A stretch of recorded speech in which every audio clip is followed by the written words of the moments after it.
Hello, hello, hello, hello. It is Tuesday. It is Tuesday, and that means it is time for another animation stream. Of course, at some point we want to get the animation done, so we can move on to something new, like a new, bigger project, maybe, we'll see. Which means today is another animation stream. What we're going to do today for the animation, or what we're going to animate today, and you can see it right here.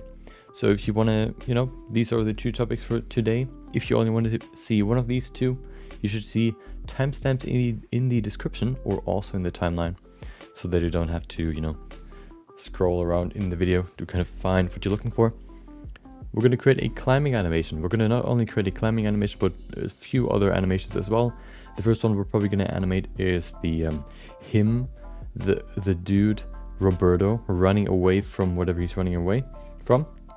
And then while he's running, he's turning around. We already have the running animation, so the only thing that really changes is maybe his upper body. And then afterwards, we would go to him pushing or trying to push the lever and looking to the door. And then afterwards, we're going to go to the climbing animation. Climbing animation will probably take the longest, just because, we would have to start from scratch. We have like one pose for him climbing, but that is basically everything that we have. So, yeah, that's going to be today's goal, at least. Today's goal. So, yeah, and then the only thing that's really missing in terms of animations would be him reaching the end of the ladder and then jumping down and then flying to the end, which would mean that we could maybe even finish the animation part on Thursday. That would be pretty cool. So we can go to, I guess, environment building, finishing the environment, maybe even, adding what he's running away from. And then, yeah, I mean, that's probably almost it. And then, just fine-tuning everything and finishing the animation. So that'll be fun once that's done. Yeah. But today is not the day to finish it. Today's the day to create the climbing animation. But before we do that, of course, first topic for today, the 30-minute quick sketch, which is, of course, the first topic in every stream. Just a quick 30-minute quick sketch with upload and post-production, upload to social media. So let's go to Blender so we can do that real quick. And that's not Blender, that's Blender. There you go. So yeah, today I have something full body again. But of course, as I said before, I only really do full body if it's not too hard or it doesn't take too long. So today is also pretty simple in terms of what I want to sculpt. But we'll see how it turns out. Today what I want to sculpt is a dolphin jumping out of the water, basically. We'll see if we can actually maybe even add some water into it, which could be pretty hard, but we'll see how it turns out. So yeah, I mean, we're basically ready. We can start immediately. I have my references. Oh yeah, I do have them on my side. Let me just place them here real quick and then we can begin.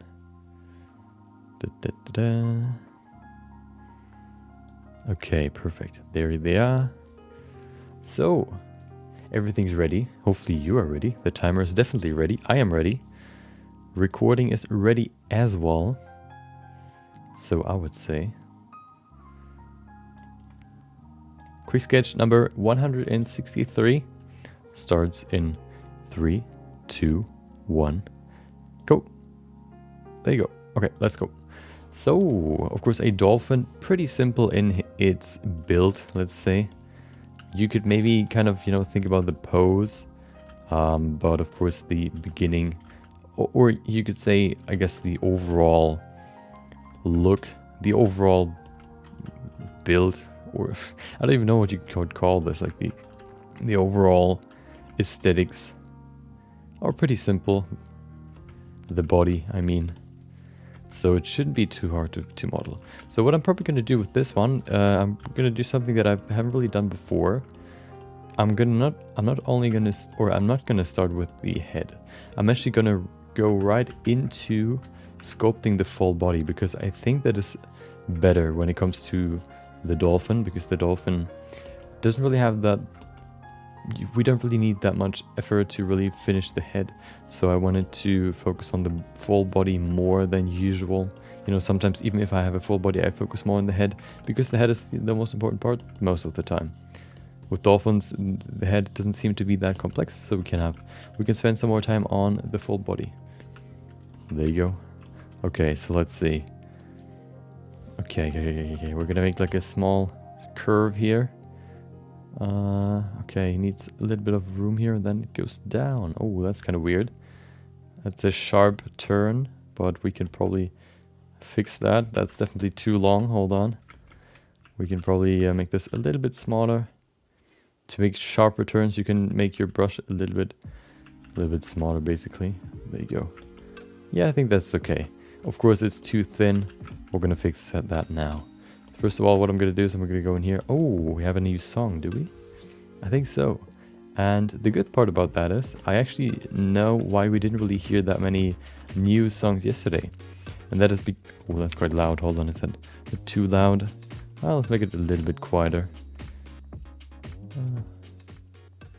There you go. That's pretty good. Yesterday we didn't hear that many new songs. I mean, it could also be just luck, but it was mainly probably because I didn't set the playlist to random. So, you know, the new songs weren't just like all in the back because we added them last.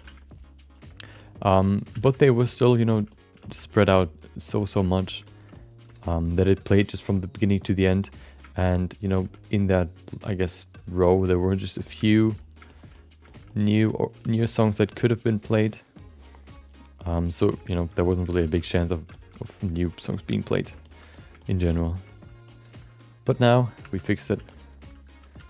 So we can listen to some new tunes, hopefully more tunes than yesterday. Okay, let's see. So this one should be the fin. So this needs to be quite thin. The fin needs to be thin. Nice pun there. I'm gonna grab the side so I can make this an actual fin shape, make it pretty wide. And then I'm gonna grab it, invert it, gonna grab it, snake hook. I'm also gonna remove feathering on the XYZ so I can just pull this out stronger. There you go. Feathering out basically stops you from pulling it out in the middle of the mesh. Removing that makes it easier to do that. So if you have problems in the middle of the mesh, that might be your solution. There you go. Perfect. That's looking pretty good. Maybe a little bit too big. I'm gonna make it a little bit smaller. I'm gonna pull it higher, maybe even a little bit closer together. There you go. Also, this looks weird, so I'm gonna pull this up. Doesn't really seem like dolphins have this triangle or this trident shape. It's more like a moon shape, you could say. There you go. Perfect. Okay. Yeah, it might still be too big. Make it a little bit smaller here. There you go. Yeah, that's pretty good. Oh, that is pretty good. Let's go. Let's go to the next one. The next part would be probably the head and also the body. The body, of course, needs some room for all the intestines. And then once the tail begins, the back fin, it gets smaller and smaller. It is also longer or higher. So we definitely need to probably pull this lower and also higher at the top. Just so we can have some more room on both sides to place some more intestines in. Sounds kind of morbid, but you know, that's just how anatomy works. There you go. Pull this further out so we can have some more room in the body. Okay.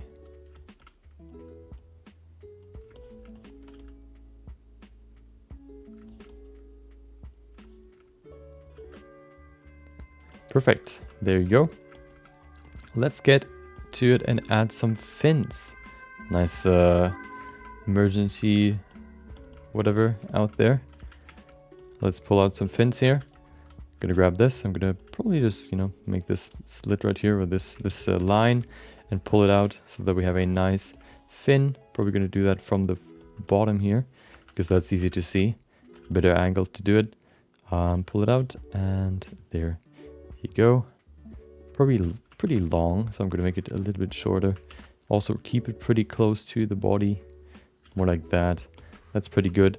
They seem to be pretty long still, so I'm gonna pull them closer, That's pretty good. I'm also going to pull it more over here.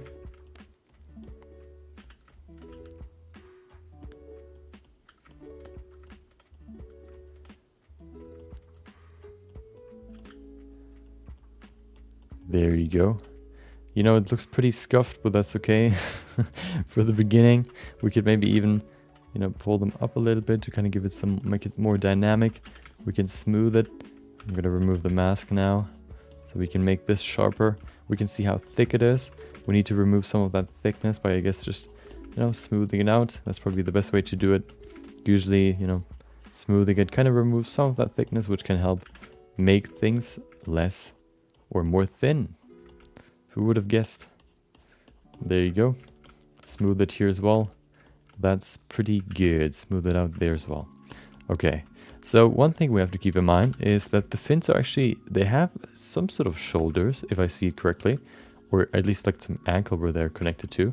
So they're not really just like connected fully throughout this length, but there's like a small nub in the front, like over here, which I'm going to include here as well. Kind of like the small shoulder. So they can actually rotate these fins to have more maneuverability, I guess. There you go. The shoulder extends into the body some more as well. There you go. Perfect. Make this nub a little bit bigger. Perfect. I'm going to make like a small slit here, so we have a bigger distinction between the fin and the body. Look at that. Isn't that beautiful? Smooth it out. Perfect. Yeah, I'm not going to probably disconnect the fin, because that could lead to some problems. I'm just going to leave it like this. Maybe I could pull this lower just a little bit. There you go. That's pretty good. Okay. I'm also going to go in here and make this thinner. This is still too thick, so I'm going to grab my good old smooth brush. Then I'm going to grab my snake hook and pull it out. There you go. Look at that. Yeah, that's pretty cool. Okay. Now that we have that, we could customize both sides, remove symmetry. But before I do that, of course, we still have some more work to do. Next thing that I want to do is I want to bring in the back fin, which we could probably start over here. There you go. Make it pretty long. That might be too long, but it might just be enough. There you go. I'm going to keep it there. Yeah, that should be pretty good. I'm going to invert it, grab my good old snake hook brush, and then pull it out. That's pretty good, actually. Look at that. I mean, the shape isn't perfect. We have to kind of make it more curvy.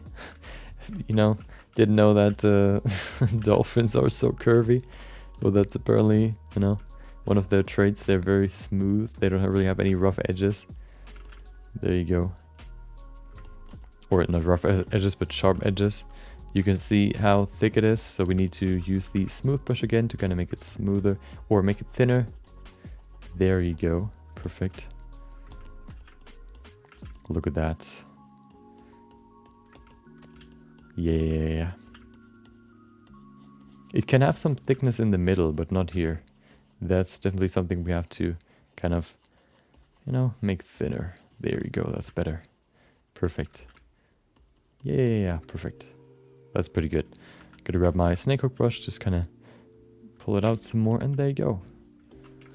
We can probably also smooth this some more. We can smooth this. Of course, it has to have a pretty good base. We're going to go in here and make this a little bit thicker, kind of transition it more into the body. Oh, we have another new song. Perfect.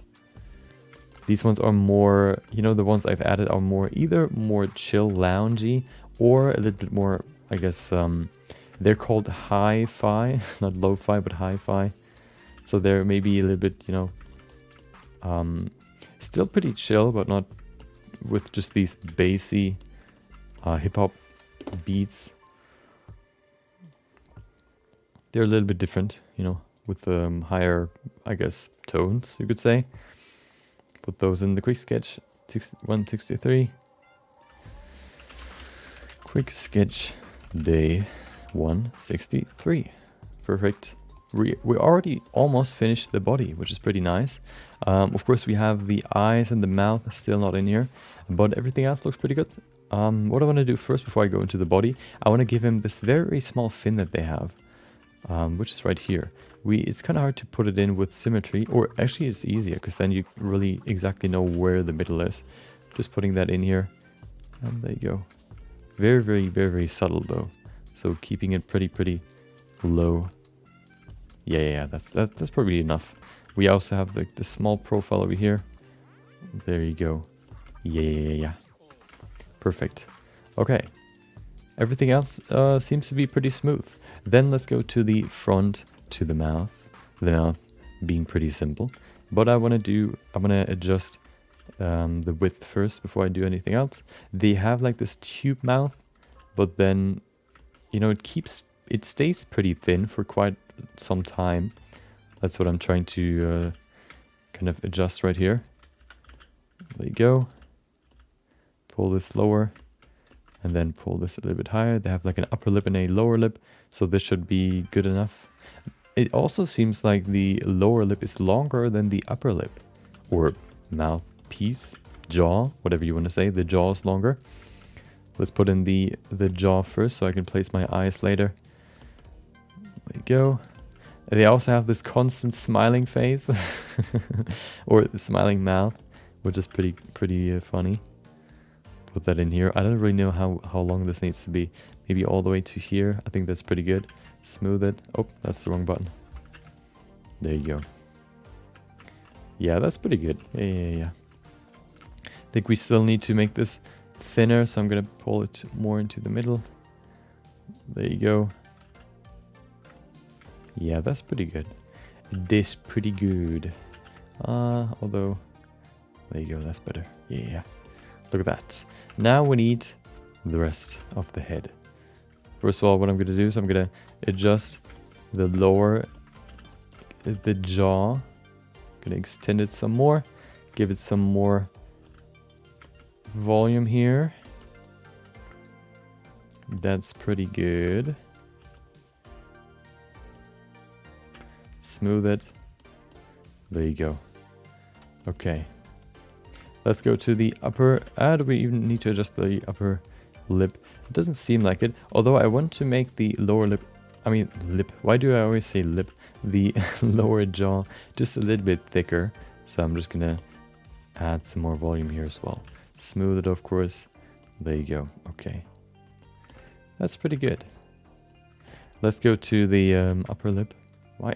Okay. I'm just gonna accept my my mistake, I guess. It seems like I can't control it. I can't fix it, so I guess I have to just accept it. There you go. This is the weird forehead of them, which is kind of interesting. That they have this weird bump in the front. Doesn't seem like, or there are probably other fishes as well that have it, but it seems like to be, it's a characteristic for dolphins, it seems like. There you go. Need some more here. Okay, and then we need to make this bump a little bit bigger. So I'm just gonna add some more volume over here. There you go. Oh, this is quite a quiet song. Let's make this a little bit louder. There you go. Maybe a little bit louder. Oh, that's quite loud. Yeah, we're gonna keep it there. Okay. We have 15 minutes left. Perfect. So there's quite a lot we can do to just kind of, I guess, optimize it. Optimize this piece. Let's go and finish the forehead. Need some more volume here. Same goes for the side. There you go.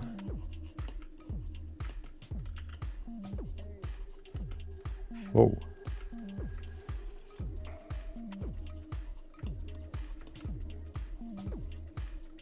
Smooth it. There you go.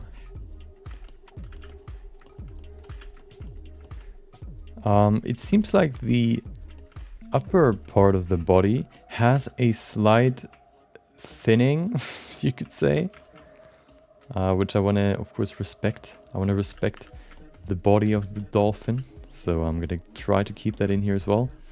So we have this kind of outflow on the side of the main volume, and then we have a thinner piece in the middle right here, which means we need to probably use this crease brush, very low strength, to just kind of cut it off here. Very slightly though, smooth it out. There you go. Look at him. Look at him. Okay, he looks kind of angry right now. That's probably because we need to add his eyes. His eyes, you know, make it look more happy now again. Kind of looks like he's angry. So let's fix that real quick. First of all, what I'm going to do is I'm going to just make this line a little bit straighter, not too much, just a little bit. And then I'm going to bring in the eye. I'm going to increase the strength so I can just carve it in here. There you go, that's probably right here. Make it round. There you go. Nice little eye. It seems like maybe the head in overall might be too long, so I might pull it further back. Not back. Make this a little bit shorter maybe. There you go, make this thinner as well. Not too much. This part here should be a little bit thinner as well. Yeah.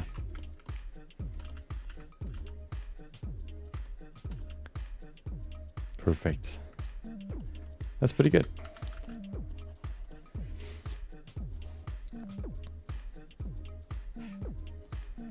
So let's see, what can we optimize here? We could, for example, go into the... So there's a slight distinction between the lower body and the upper body. One thing that I think I can see is that the lower body also is a little bit thinner.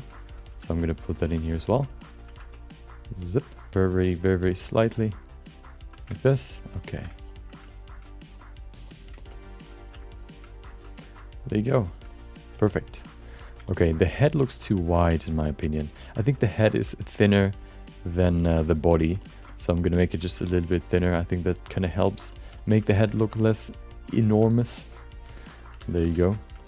Also, it looks quite thick, so I'm going to just pull this higher. There you go. That's pretty good. Smooth it here. Okay.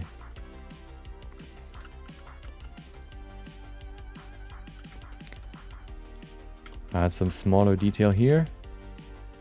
There you go. Okay.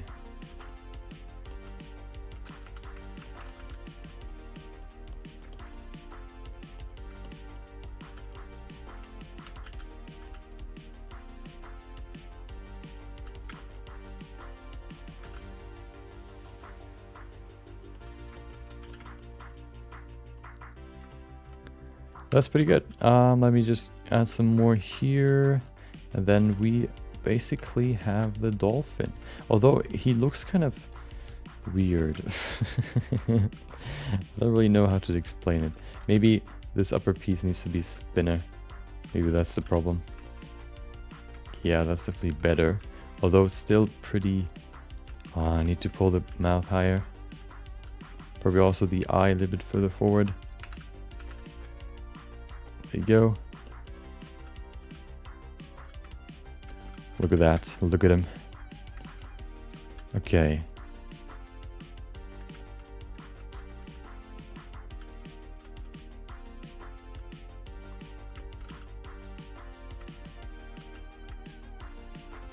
That's pretty good. I like it. So now that we have that, we could, dolphins aren't really that complex. So we could use the 10 minutes to just add some water. I guess we could do that. Water could be pretty difficult though. We could try though. So I think that's what we're going to do now. So the plan is probably to go in here and what we could do is we could go into the mirror option, remove it, so we can kind of make this more dynamic by removing symmetry and then just adding like a small tilt here, like this for example, then rotating it as well. Oh yes. There you go. Just a little bit, kind of give him a little bit more character. Rotate him like this as well. See, giving him this, him or her, whatever it, the symmetry, asymmetry kind of makes it just look more natural. Nothing really in the real world is perfectly symmetrical. So adding this in here as well just kind of helps make it look more, yeah, more natural. Oh, wait, I wanted to see something. No, is it in here? Yeah, there it is. Topology. Nope, doesn't fix that. What about mesh boundary? Nope. Facet boundary shouldn't really change anything. I don't know how to fix this problem here. You know, you have this problem that now the I guess, you know, mask expand tool or whatever also expands through, or, you know, jumps to the next topology as well, which wasn't the case before. So you could always just, you know, I guess do this. Oh, hello. Do this. Oh, hello. What are you doing? Please. Why do you not work anymore? You could sort of do this to kind of select the fin, but you can see it's kind of scuffed. And I couldn't really figure out how to either, you know, unscuff it, fix it, or if there's a new solution. I also wanted to figure out how facets work, because they seem to be quite interesting, or they seem to have some potential that might be pretty useful when it comes to sculpting. So that's one thing that I wanted to explore some more. I tried using facet, you know, the facet brush before, but that didn't turn out quite so good. It just didn't work at all. So, you know, there must be something I'm doing wrong. So let's grab this fin and kind of maybe pull it down a little bit. We can maybe use the pose brush to kind of pull it to the side, although I think that's not really going to work because it's not going to connect to this piece here. It's going to connect to anything else. I wonder what happens if I do this. Oh, yeah, let's work with smoothing. Oh, hello. So what I wanted to see is whether or not I can kind of determine where this arm should, you know, point, or where this arm should be based off of. Where the arm should connect to. Didn't seem to work. So now I'm just going to use the snake hook brush to kind of do what I wanted to do originally.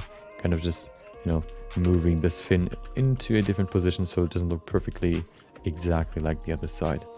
Maybe pulling this lower. There you go. Rotating. Oh no, I don't want to rotate it too much.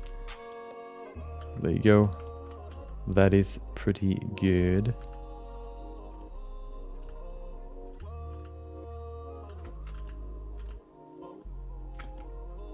Yeah, let's smooth it. It's always annoying to kind of miss these very, very small mask points, because then you get this stretching or these artifacts, which are kind of annoying sometimes to get rid of. Right here it was pretty simple, but that's not always the case. There you go. Okay, now that we have added some asymmetry, we could now go and add some water. We have 5 minutes left. Let's see what we can do. So one thing that I actually wanted to see is whether or not it helps if we just kind of push it higher.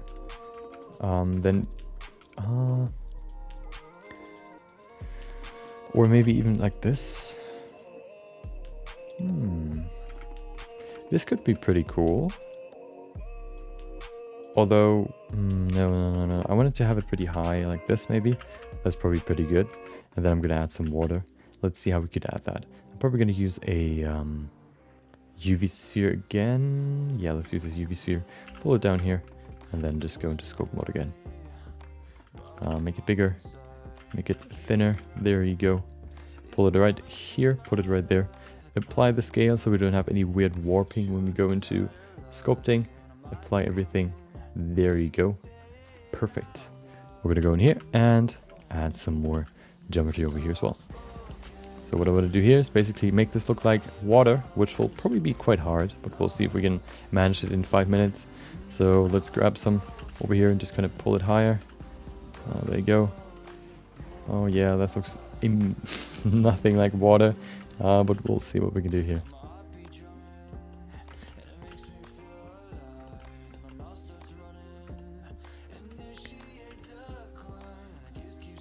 I don't want to make it too crazy. Not, you know, I don't want to make these tendrils, I guess you could say, too thin. Otherwise, it's just gonna screw everything up. They're just gonna be created. Yeah, I'm just gonna create some artifacts, which isn't really the goal here, believe it or not. So trying to make this quite thick, or keep some thickness at least.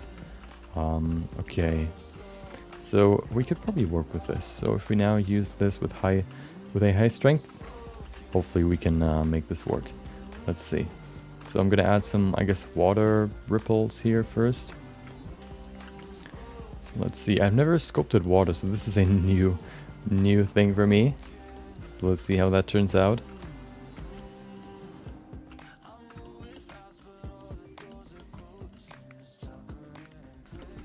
There you go.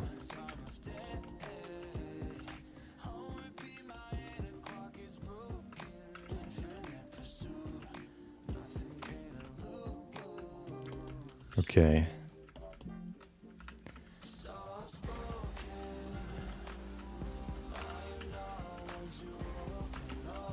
Oh, we need...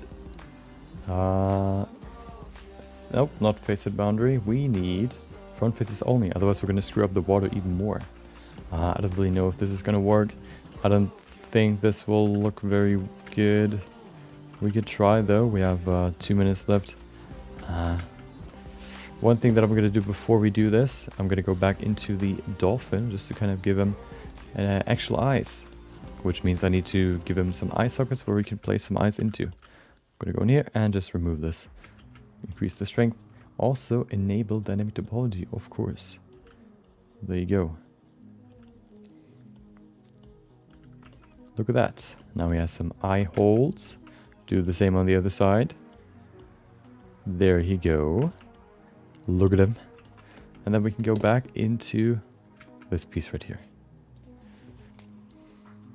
It kind of looks like there are some proportional issues with the dolphin body. I don't really know what it is though, so I'm not going to care about it too much, you know. Focus on what you can improve rather than thinking about what you could improve. Focus on what you know what you can improve. There you go.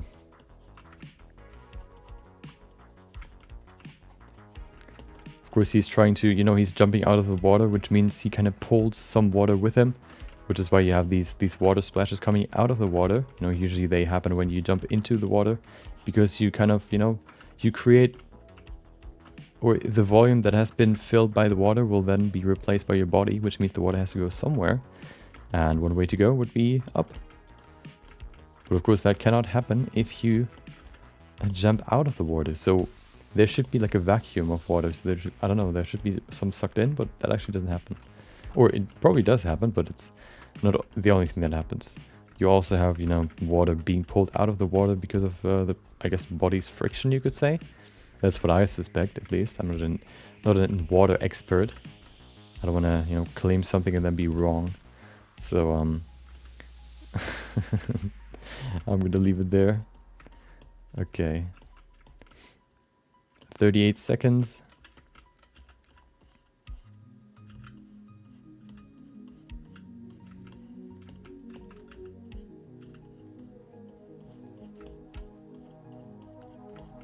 Maybe we can give this some more detail here, which hopefully helps a little bit to make this look more like water, which doesn't really seem like that's the case. So we probably just gonna remove this in the end. Maybe with these last few strokes in 12 seconds, we can kind of, you know, fix it. Welcome back, Zergs. Wait. Yeah. Aren't you from... mainly from TikTok, if I remember correctly? Now you joined live for the first time, if I remember correctly, if I remember the name. I'm confused. Yeah, okay. Welcome. Hope you had a great... Oh, time is over. Hope you had a great Tuesday. Second day of the week.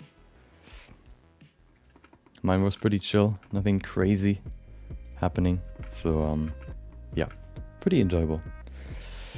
Let's add the eyes. There you go, UV sphere. We're gonna just pull this to the side and give it a smooth shading. And then of course it needs to be smaller. So we cannot use the mirror modifier because we have unmirrored both sides. So we probably just need to duplicate this side to the other side. Of course, it's not that complex, but you know, just something we have to think about when we create these quick sketches and we remove symmetry. There you go. Perfect. Yeah, we don't really have to place it that crazy, that well. I think that's okay. We could have probably added eyelids, but I think that's okay. We're going to save it right there. Nice. Happy that you had a great day as well. Let's see. So, let's go into rendering. I don't know if we want to keep this. This looks more like fire than water. So I'm probably going to remove it. Let's see what it looks like without. Yeah, it looks kind of like he's jumping out of lava. So, let's see. What does it look like in the render? Let's see.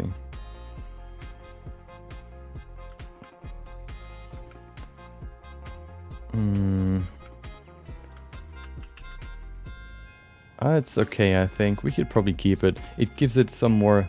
Exactly. It gives it some more context, at least. Dolphin from hell. He should be... should have like a burning fins as well. Maybe even burning eyes. There you go. Yeah, we're gonna keep it there. We could maybe even keep it like out of the frame. Welcome back. Up-down design. Hope you had a great Thursday as well. No, Tuesday. I don't know why I always confuse the days. There you go. Okay. Yeah, I think that's pretty good. We need the lighting scene. There you go. Which is at 163.52. There you go. And there you go. Looks pretty good, but I wanted probably... I'm gonna probably adjust this light. Let's see. Just gonna highlight the other side as well. Yeah. I think that's pretty good. If we keep it too far on the left side, you can see it kind of makes him look like angry because this brow kind of shape is highlighted more. I think that's better now, like this. Yeah, I'm gonna keep it there. Let's see what this... Oh, we also have this light, which is basically there to give this eye, basically all the eyes for the animals or for the creatures, to give them like a highlight in the eye that makes them look more a little bit, you know, a little bit more natural, a little bit more alive. So I'm gonna put this to black, specularity, I mean roughness to 0. You can see there's a small little light in there already, which helps, but I wanted to have another one, like a deliberate one that kind of makes it look more, that is more apparent. So I'm gonna grab this one. This one is a fainter light, it's not that strong, and there you go. We have a small little light in the eye. We could maybe even make the size a little bit bigger to increase it. Of course, as you can see, the bigger we make the light, the weaker it gets. But I think that's pretty good. Yeah, okay. And then we need one more thing, of course, the material for the sculpt. Oh, there it is, material. Today, we're gonna go back to animating, as you've probably seen from the title and also from the thumbnail. We're gonna tackle, I guess, the next big animation loop, which would be the climbing animation. Climbing animation is similar to the running animation. Good thing about the climbing animation is there's probably a lot of reference that we can grab from the internet. So it should be, it should probably be a little bit more intuitive, maybe even easier to create that compared to the other ones, like trying to break through a door, which is something we kind of had to just, I guess, feel out. We didn't really have a good reference for it, so we just tried to make it look good. I think it turned out okay in the end, but yeah, it could have probably been improved. Okay, perfect. Yeah, it looks even more like flames now. Let's see, or like vines. Maybe if we remove some of this. Oh, blackness, we can kind of make it look more like water. There you go. Yeah, maybe like this. So it's more foamy, more white. There you go, save it. Let's do a quick test render for the glare node, post-production Blender basically. Render, oh, hold on. Oh, hello, please, let me, so you can see it as well. There you go. Okay, we don't need this timer anymore. There you go. Oh, it's already done, perfect. Let's bring this back to 100, set this to ×8, and then we put in the glare node to give it this extra, magic touch. Pretty simple there. Maybe even set the threshold to 2, so it's not that strong. You maybe even set it to high. Yeah, that's pretty good. Just a little bit of a glow on the side. Works quite well. Perfect. I'm gonna save it right there. Okay, perfect. Let's do the final render, and then we can go into Photoshop. Everything's set up. Perfect. Render. Oh, render.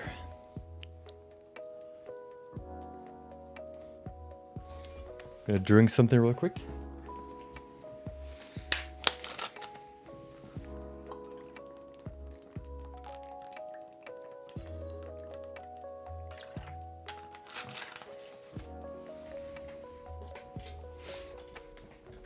If you've missed it and you're interested, yesterday we've talked about the face anatomy more in depth. Basically, I tried to explain the face anatomy for artists. So of course, you can kind of thank you. Choose to use well if you're drinking something. If you're looking at like these anatomy, I guess, images, it's always kind of hard to kind of really see, okay, what fits into where, what is really, visible from the outside. So we try to break it down into bigger pieces, which are actually important, or, we've tried to minimize it as much as possible to make it easier to sculpt. For example, the skull. We went over how to do the 3 stages of character sculpting, or face sculpting, I guess. Going from the skull to the muscle layer and then to the fat layer. And they also talked about the structure of the nose, the lips, and the eyes. So if you're interested in that came out yesterday. I'm probably also gonna turn those into smaller videos that I'm gonna upload on my videos channel. Because I think that's quite, I guess,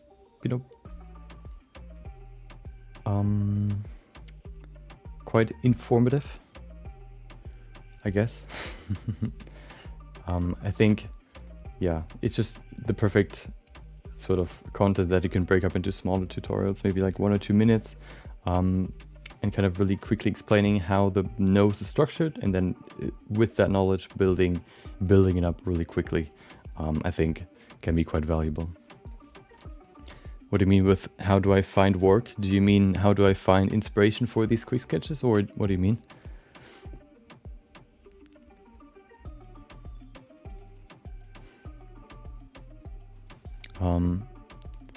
Hopefully they're very useful. That's what I try to do here. What are you working on right now, or are you just, taking a break from Blender, or are you, working more on some more basic tutorial, or maybe like beginner stuff? Which is why you say it's going to be useful in the future. Okay, let's save these. PNG. Quick sketch day 163. Oh, I cannot type. There you go. Let's go over to Photoshop to finish this piece. Oh, I closed Photoshop. Oh, okay. Yeah, I began probably you know, just, I guess, learning Blender in general, you know, the basics, and then also modifiers and maybe just modeling in general, like in edit mode. And then I actually went straight into sculpting. And it hooked me since then. Since then, I basically only really did like sculpting in Blender. It doesn't seem like it's boring me, so probably gonna do that for quite some time. Yeah, at some point when you want to go into that some more, hopefully you can get some use out of these streams and maybe videos. Okay, let's go over to Photoshop. There you go. So I'm gonna use contrast first. Oh, that's the wrong one. Contrast. Oh, wrong one, dude. There you go. My mouse accuracy isn't what it was before. Was it what it once was? There you go. We're gonna use selective color correction as well, just to kind of bring down the gray tones, make it a little bit darker, and maybe even increase the white values just a little bit more to kind of highlight his face. I think that's pretty cool. And then, yeah, we need the texture. So what I work on is basically just, you know, what I want to work on. There's not really like a client that I'm working for. I'm working, you know, I guess in the, you know, I have just like a, I guess, regular job. I work as a media or graphic designer, and then, you know, off work, sometimes even like at work, I work with 3D. I think I started 2 years ago in January. And, you know, since then I've been just doing it by myself. Nothing really, you know, I've never really done like, you know, client work or whatever. It's always just been for me. There you go. Oh, we have some more jazzy tunes here. Let's see. So we need the texture. Oh, that's the wrong folder. There you go. I guess if I wanted to, I don't even know how to begin looking for clients. You could probably, they're probably either websites, or you could just, you know, you try to publish your work on as many platforms as possible so that it gets seen as much as possible, so that people just, you know, there were, I think, 2 people that asked me whether or not I do commissions. I just said, like, I don't have time. So, you know, I had 2 requests, but yeah, that's probably what I would do to kind of, I guess, make myself visible, publish as much as possible from my work to get as many eyes on it as possible. Ooh, some nice, what is it, saxophone maybe even here? Nice. Okay, let's export it as a JPEG so we can upload it, and then we can go into the animation. Oh, wrong folder. Okay.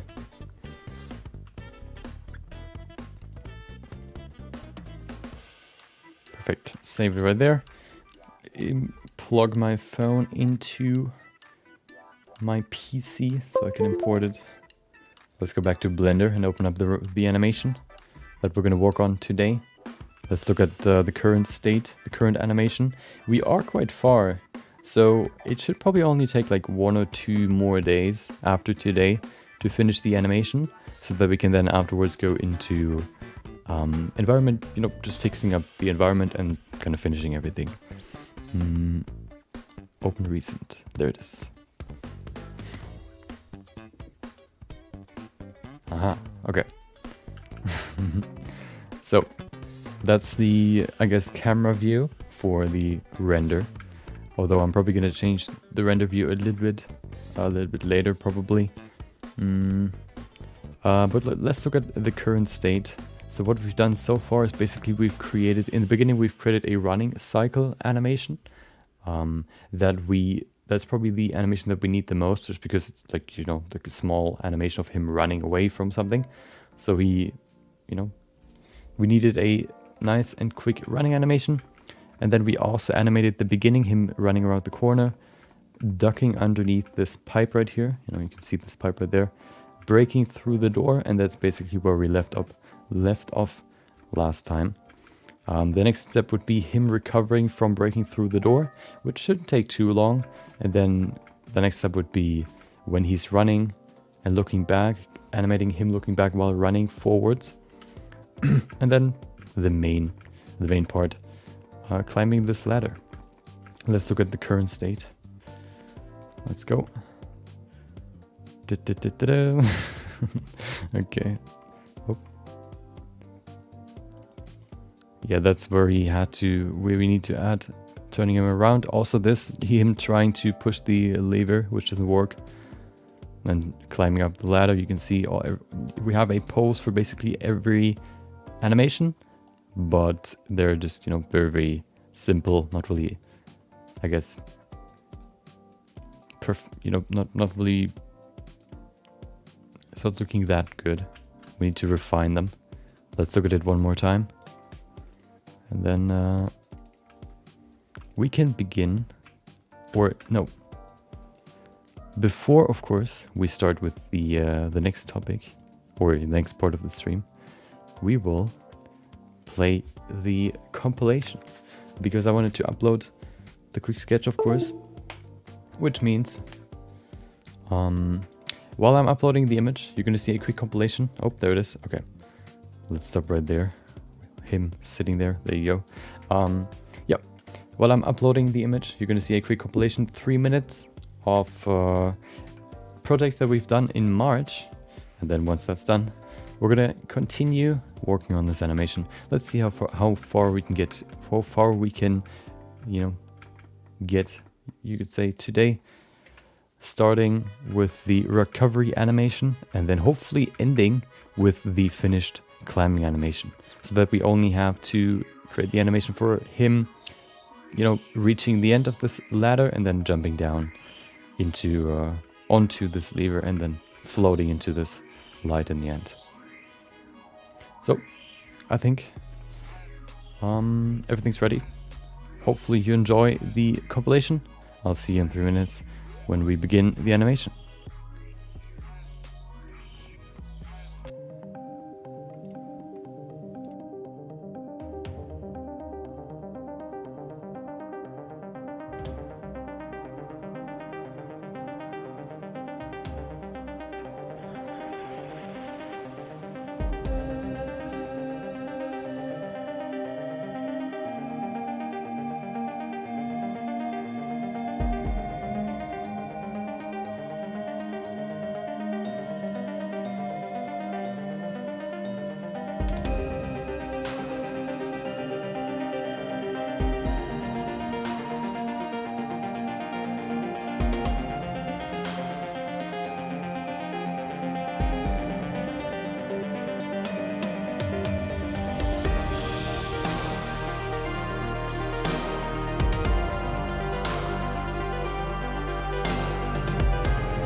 And there you go.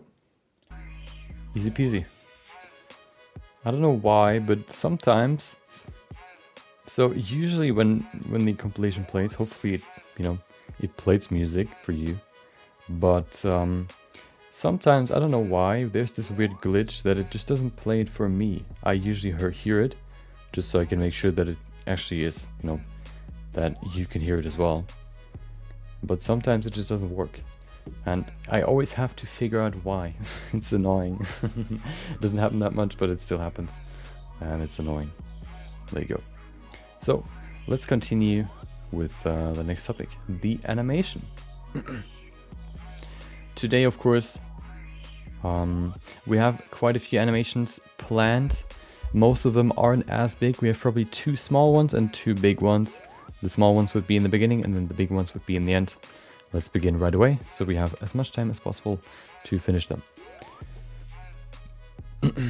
So, the first one would be here in the beginning right here, where he's bashing through the door.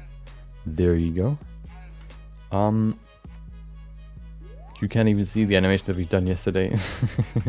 You could see it right there. Him breaking through the door. And then kind of, trying to recover. That's something we have to, optimize. Of course, if he kind of, uses his full weight to break through the door, it also means that he kind of takes into account that he's off balance, which means he probably falls forward and has to recover, which is why we animated, or we've, I guess, conceptualized him falling down, trying to, catching himself with his hand, and then, lifting himself off again to continue running. So, where's the running animation? There it is. So the running animation begins right there, which shouldn't be a big problem though. If we need to, we can still remove some of these keyframes, but maybe we don't even need to. So the plan right now is basically to do it how we've done every other animation. The basic principle, to just go through it just quickly. Animations, just like sculpting or any sculpt, basically the face, for example, can be broken down into the most basic forms to begin the animation. And then once you have the basic forms and they look good, you can then go between these big forms, these big poses, and add smaller in-between poses to optimize and make the animation smoother. What I mean is basically you create like keyframes that are far apart that basically show you the main movements of the body in those keyframes in these points of time. And then once you have these keyframes, it usually doesn't really look very smooth. So what you do is you add some more keyframes in between to make it look more organic and smooth. So that's what we're going to do here as well. You can see we already have one keyframe right there. That is this one. This one is basically the keyframe, you could say, that determines how the animation will look like for this recovery animation. What I think is the problem for this is that if you look at it, you can see he breaks through the door with his left shoulder. So what would probably happen is that his left shoulder, or his left part of the body, would probably also be the first part of the body that would, fall to the ground. Which isn't really the case right here. As you can see, what happens is he turns around and recovers with his right arm first. I think what would happen more is that he would recover with his left arm and then continue with, or follow up with his right arm. So probably this pose should probably be mirrored. Let's see what the feet do. The feet look kind of weird as well, although not too bad. We're gonna care about the feet. We could, yeah. Let's think about this. Yeah, keyframes. The most basic explanation for keyframes, of course, keyframes are basically the main thing that you need for animations. I guess my definition for keyframes would be, you have all these values, like, you could have the X value where you can move an object horizontally. You could have the Y value, which would be in 3D, forward and backwards, and then you have the Z value upwards and downwards for, you know, a 2D image, it would just be X and Y. You could then say, okay, well, the X value at time 0 should be 0 or 1, let's say 1. So the object should be at time 0, should be on position X1. And then you can go further into, you know, maybe to second 3, and then you can set another keyframe and set the value for the X value to 3, which means from keyframe 1 to keyframe 3, or from time frame 0 to time frame 3, the value should change from 1 to 3 throughout, you know, this time frame, which would mean if we look into, for example, him, we look at the whole armature, we have a keyframe for the armature that basically tells this armature to move from here. It is actually a little bit further. Let's actually go in here and maybe choose the upper body. And let's look at the rotation. You can see there's a keyframe for the upper body right here. You can see rotations are keyframed. W rotation X, Y, and Z rotations. And if you have the next keyframe right there, you can see the values change and turn into the new frames. I mean, the new values that have been set on this time frame. So from this time frame, or from this point in time to this point in time where the values have been set, these values, I guess, turn into these values. That is the easiest way I could explain it. I think once you know this concept, animations get quite easy or way simpler, because it's basically just you always just change some sort of value. If you have like an effect, for example, you know, you want to, you know, animate something like, oh well, this image moved from here to here, or it rotates. You could just say, okay, well, at number or at time 0, rotation is 0, and then at time 1, the rotation is 360, which means in 1 second it rotates 360 degrees. And, you know, the more you look into effects and animations and all that stuff, the more you see that you basically just keyframe every value that you need to keyframe. Okay, so let's look into this. So this is definitely wrong. Welcome, Soul. Hope you've enjoyed your Tuesday as well. So the graph editor, is something more advanced, you could say, but well, yeah, let's say it's a little bit more advanced. The graph editor basically, yeah, I mean, if you just select everything, of course it's gonna look crazy. But if you, for example, only look at this here, well, that doesn't work. Hold on. There you go. You can see how there you have these graphs here. These graphs basically tell you when these keyframes tell you where these values have a set value, or where the value in the timeline has been set. These graphs tell you how the value changes throughout the timeline. So we can see at what is it? Are those 2? Yeah, they're 2. Let's go to 72. At 72, frame 72, there should be a keyframe. Let's look at it here. We had 72. Oh, 72. Where is it? There it is. You can see there's a keyframe, which means you have a keyframe in this graph editor as well, which is black right here. It's not yellow or white like here.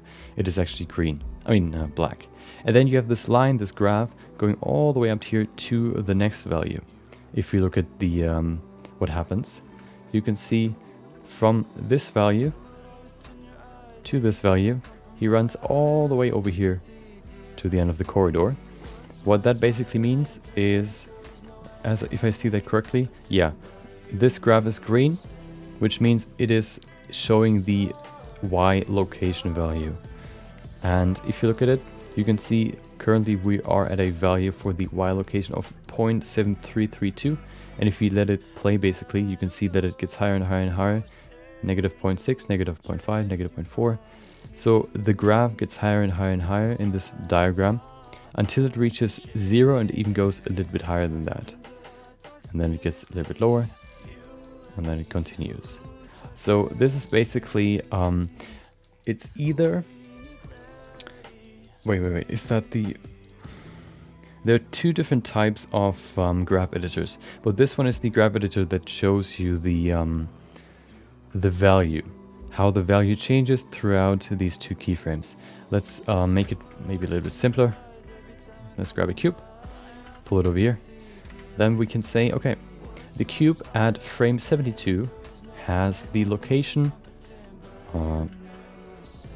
0, 0, 0 on XYZ. We set a keyframe right there, which means at frame 72, the value should be 0, 0, 0. If we set this to 82, and then we say the value should be 1, 0, 0, insert keyframe, you can see if we have now two keyframes. We have a keyframe right here, and we have a keyframe right there. And as you can see, the cube changes from X location 0 to X location 1. And if you play the animation, you can see the value changes throughout the time that is in between these keyframes. If you look at the value change in the graph editor, it is also displayed right here. You can see the value begins at 0, which is here, 0. And then it goes higher and higher and higher until it reaches 1. So this one is basically a different visualization for how the value changes for these keyframes. You can now go in here and kind of customize the flow. You could say, well, the value starts to change very slowly, then ramps up, and then starts to fade out very slowly again. Which means if we, for example, change this to a different interpolation, I don't want to, interpolation isn't really that important. But if we do that, you can see now we've changed the interpolation. The interpolation basically means how the value changes through these two keyframes or between these two keyframes. Welcome back, James. Hope you had a not too warm Tuesday. So as you can see now, the graph looks a little bit different comparing it to the previous linear interpolation. You can see the value just changes, in a straight line. If you set this to Bezier, you can see that it starts to increase, and then it increases a lot, and then it starts to slow down again. And then what does that look like? It looks like this. Whoop. It's not that visible because it's such a small change with such a small movement, but you can see it begins to speed up in the middle, and it starts to begin moving very slowly, speeds up in the middle, and then begins to slow down in the end again. So this basically just shows you how the value changes in the animation, which can be very useful for making animations more smooth, for example.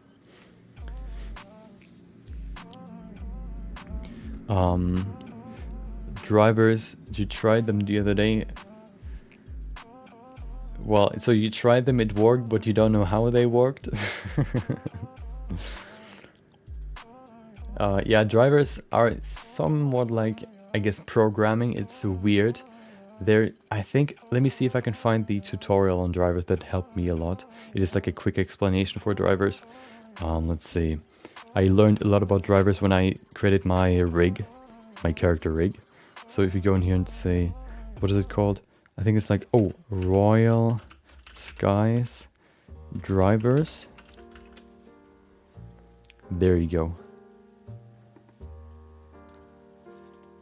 So we have a few... Nope. Okay, I'm gonna put it in the... Can I just post that? Oh, I can. Perfect. So if you don't want to have like a quick explanation for drivers, you can look at that. That helped me quite a lot. He has some more going, with some examples where he uses drivers. So if that's interesting, you can look through his videos. Yeah. I know of these graph editors because of After Effects. you basically have the same there, but in the After Effects graph editor, you can also look not only at how the value changes, but the speed at which the value changes, which I think is easier to analyze than looking at the value. It's just, I guess, a little bit of a different way of thinking.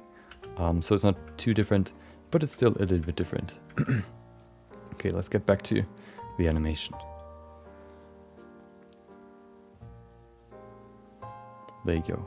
So, yeah, his explanations are really good. He has quite a lot that go through character animation, which helped me quite a lot when I created my character. This dude here, Roberto. So, yeah. If you want to create a character like this, then yeah, follow his tutorials. I think I only really looked at his tutorials, which, you know, probably tells a lot about the quality of his videos.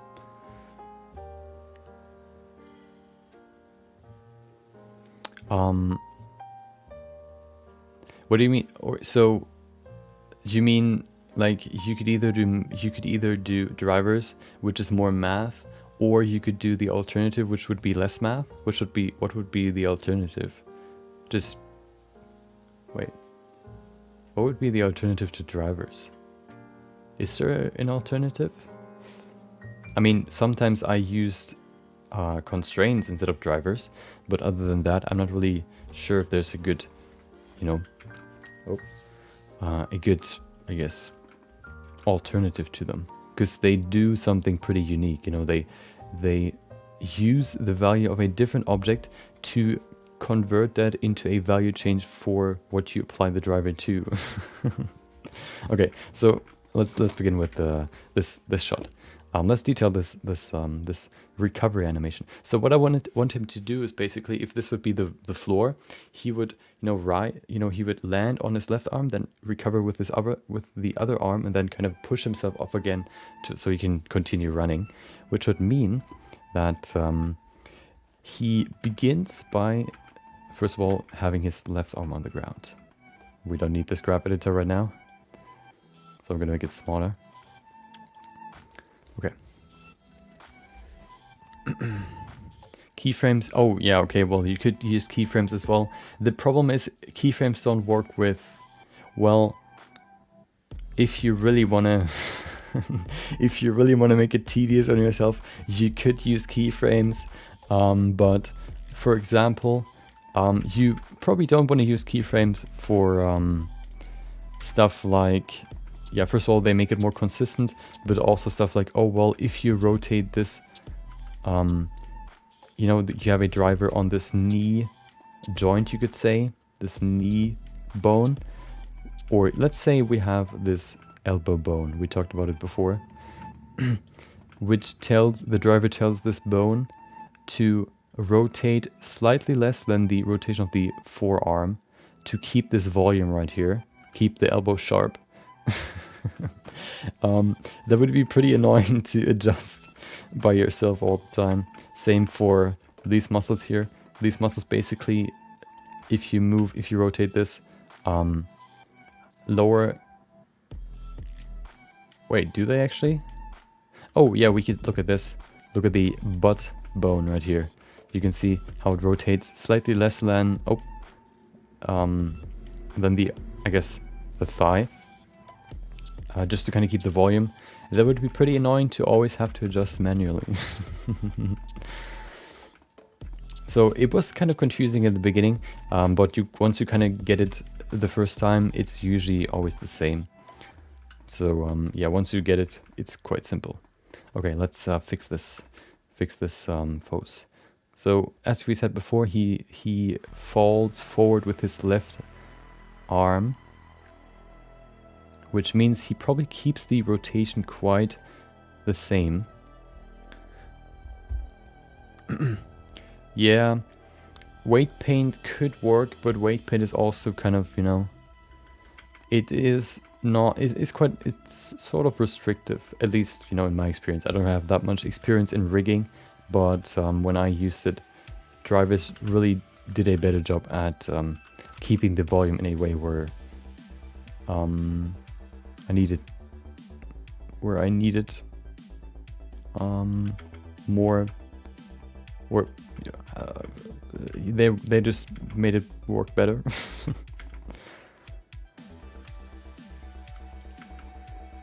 Okay, so the arm should be on here. Okay, first of all, we need to, of course, apply these pieces here. The same with this one. Okay, so if we keep it there, so we can see he kind of falls to the ground. He doesn't really rotate his body because that would be weird. Well, I'm still a noob as well, so maybe there's a better way to do it, but I just followed his tutorials and he seems to know a little bit more about it. So, yeah. Two noobs arguing is probably not the best. Best way to go about it. Okay. So yeah, he would probably catch himself with this left arm, and then the other arm would kind of just follow. Maybe he could kind of flail out to kind of keep his balance some more. Although maybe not. We'll see. We'll see what it looks like. Like this. So he catches himself. And then he reaches forward or kind of catches himself with the other arm to regain his balance. So he needs to stay off, like on the ground still. Is that actually too far? No, I think the distance he gets to is looks pretty good. So what we probably need to do is we probably need to remove some of these keyframes, so we have some more room before the running animation begins. So I'm just going to remove a few of these. Delete keyframes. There you go. Okay. And then maybe put it over here. Maybe over there. Let's put it there. His lower body needs to stay quite low.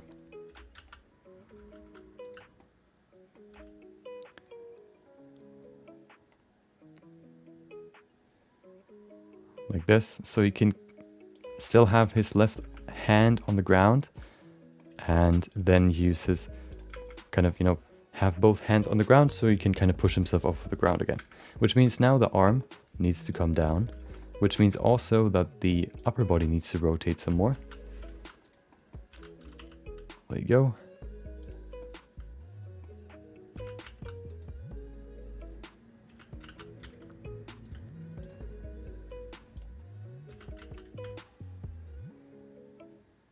His head is completely out of this world. Just completely sewn onto the body, but in a whole different way. Okay.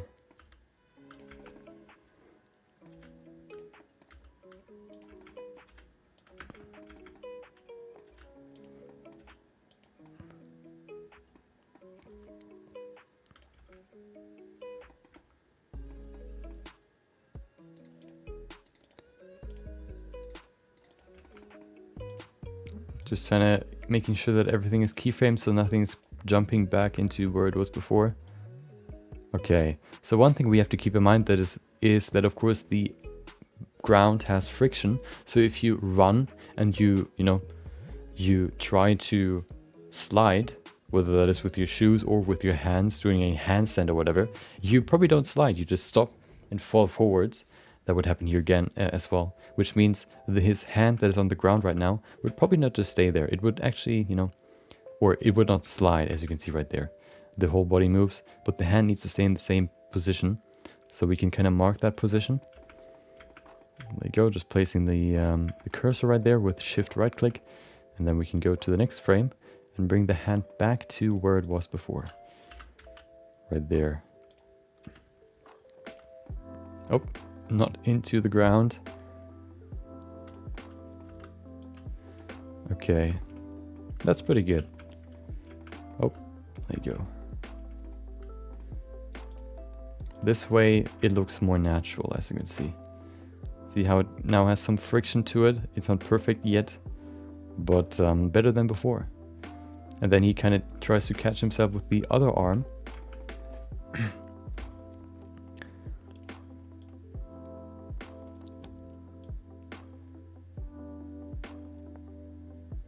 Which means, why is there another keyframe there? probably because of all the other... Oh yeah, okay.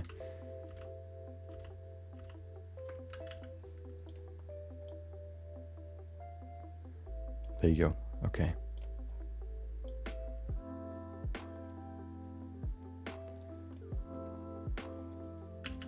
So the next step would be probably to put his hand actually on the ground, which would mean, you know, if you move your body, you can see that the shoulders kind of, or the upper body rotates with your hand movement.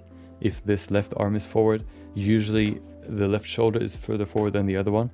It is rotated, you know, the upper body is rotated to the left, which means it goes from this, where his left arm is forward, to this, where his right arm is forward. So the upper body needs to rotate to the other side as well.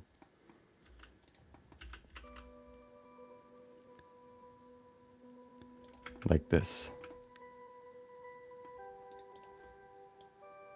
Now you can see, if we look from the front, hopefully, yeah, see how it now places the weight on the left shoulder and then switches it to the other side. He gets up too early. That's one thing we have to fix. But yeah, that's definitely looking more natural already than before. Now the only problem is that we need to create another keyframe that is further up here to create the frame where he kind of, you know, boosts himself off of the ground. So to do that, we would probably go to here somewhere, maybe over there. And basically, first of all, move his hand back. You can see the right hand is in this position. We try to keep it there to make it, you know, actually look like it has weight, and it has some friction with the ground, because it's like supposed to be on the ground, which we probably need to change first. So we can see the hand isn't really on the ground, and we can't really extend it too much more. Yeah, I'm gonna rotate his head later. That's probably one thing that I'm gonna change in the end, just because it's like so easy to change, and it doesn't really change the position of the body too much. So I'm gonna do that in the end.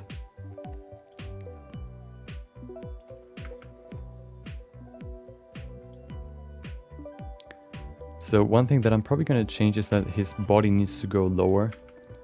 Probably, so I'm gonna rotate this a little bit lower. Maybe even pull it lower, like this. We'll see how that looks. Of course, if we only have a few keyframes, it's easier to fix them. Yeah.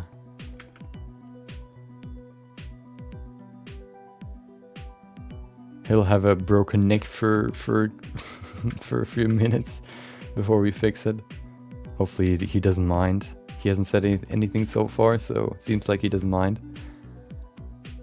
Okay, now that we've reached this point where his hand can actually be on the ground,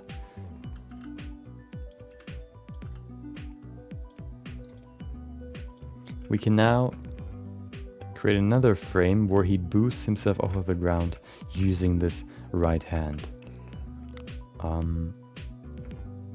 Which means we need to put the hand back down here with a more upwards rotation, like this.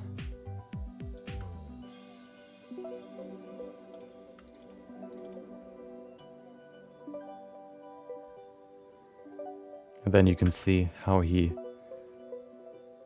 kind of jumps off the ground. It looks still a little bit scuffed, just because, of course, we don't have that many keyframes, and also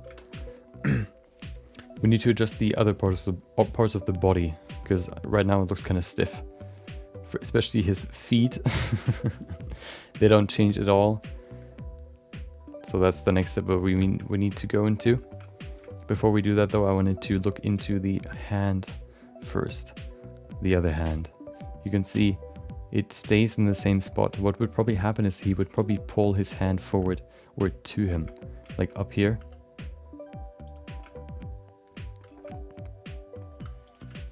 Like that, to kind of continue running, you know, like this.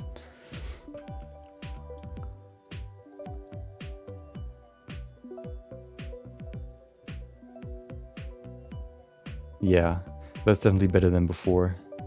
Not perfect yet, but better than before. Okay, let's go to the other parts of the body. The legs.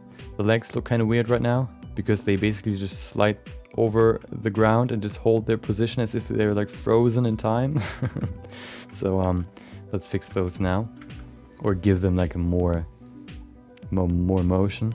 So what would probably happen is if he would break through the door in this position right here, of course he falls forward, which would probably mean that his right foot would catch himself. Or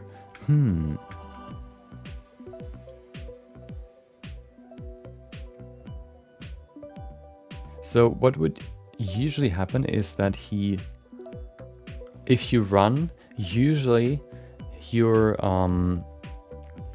the opposite side, if you have the right arm upwards, the opposite side of your legs would be upwards, you could say, or forward. So if you run, your legs would be like this and your arms would be okay, that doesn't work. We can see it in the running animation. You can see how his right arm is forward, his left foot is forward, then he turns, his right arm, left arm is forward, his right foot is forward, and that's what I want to utilize in this animation as well. The problem is he breaks through the door with his right foot forward and also his, well, that could work though.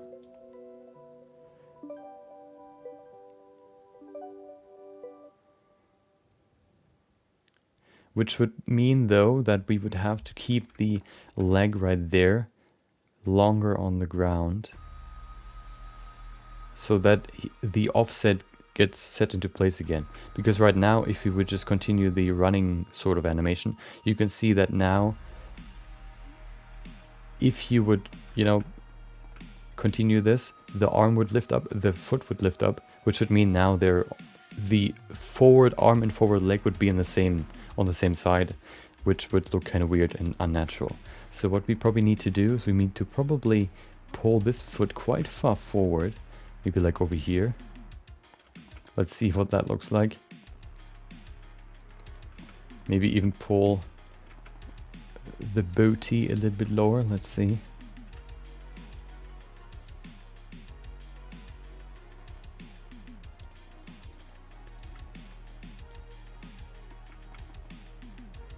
Okay.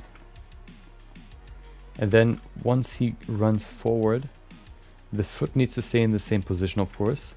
So right there. Probably the foot should probably be on the ground like this. Although maybe not, we'll see. And then it continues. And then the foot should be back there. Like this. There you go. Insert keyframes. Okay, so then if he, of course, catches himself, there you go. Which then means once he reaches this point, you can see that his left arm starts to raise, which means the right foot can begin to come forward. So in probably, let's see. So this foot is too stiff for me right now. So we probably need to pull this a little bit lower or a little bit further back. Let's see. Nope, that's the wrong keyframe. There you go. Like this maybe, we'll see. Looks kind of janky right now, but we'll see what it looks like. And then right here we need to pull the foot forward. The knees are also too far out. We're going to change that soon. Right now I'm more focused on the feet.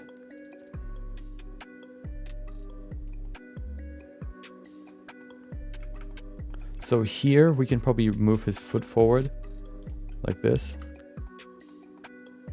Maybe even more. Okay, insert keyframe.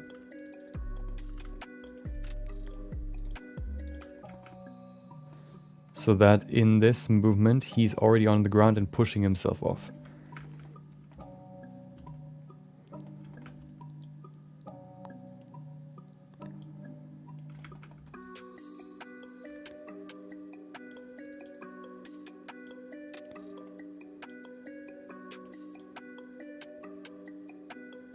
Oh, maybe he should even be on the ground already, like this.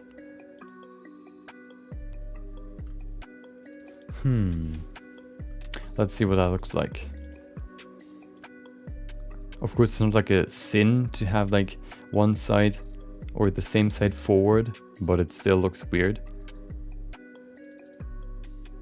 Okay, then if his foot is right there, we need to put a small little dot right there so we can see where it needs to stay. Right there. There you go. Place it right there. Insert keyframes. Perfect.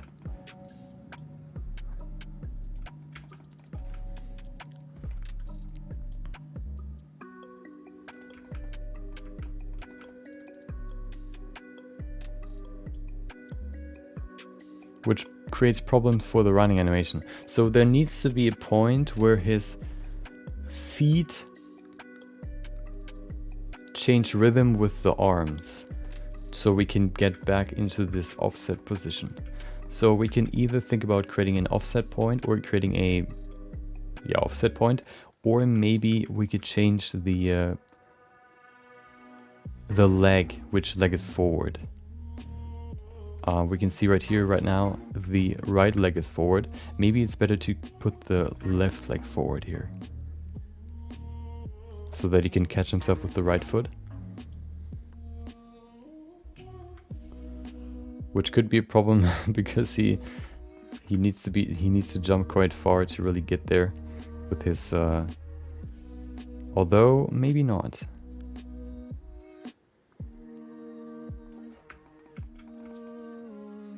Nah, probably. Although he gets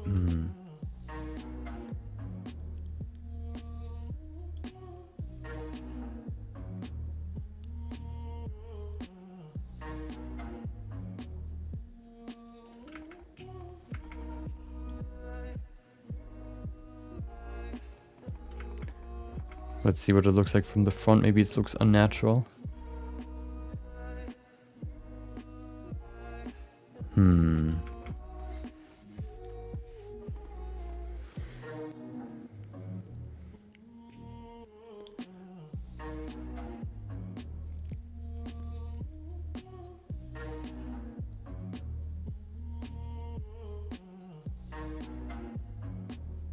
Maybe we could pull his left leg a little bit further forward so that he has more room where his left leg is, on the ground to create this offset. Maybe we have to combine these two spots where his left and right foot are forward and extend them to create this offset. We'll see.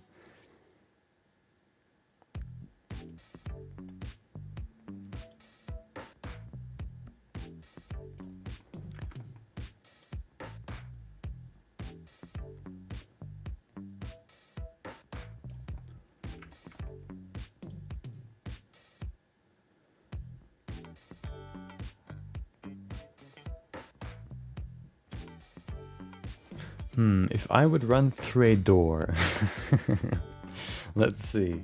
So if I would run and then bam. Hold on, it's kind of hard to imagine. That's why you should use reference, but it's so hard to find reference for somebody breaking through a door mid-sprint. So, it's kind of have to imagine it. Just, Let's see, so...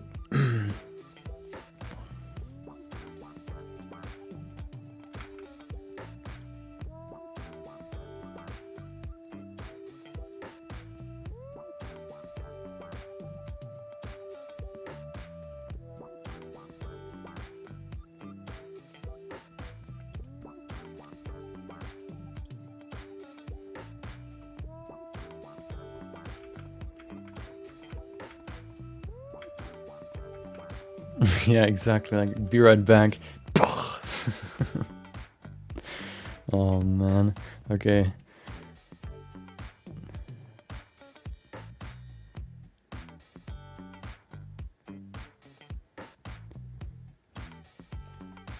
So, does that look natural? of course, the first thought was, of course, if he breaks through the door with his left shoulder, the left shoulder would be forward, and then he would also catch himself with the left shoulder, which makes sense, I think.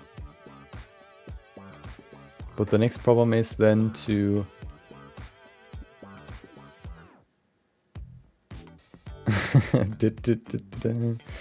Okay. Yeah, get into this point here.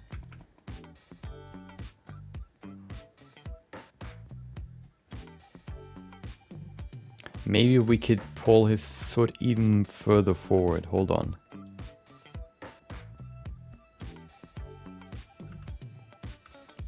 Like over here. That looks weird. Maybe though.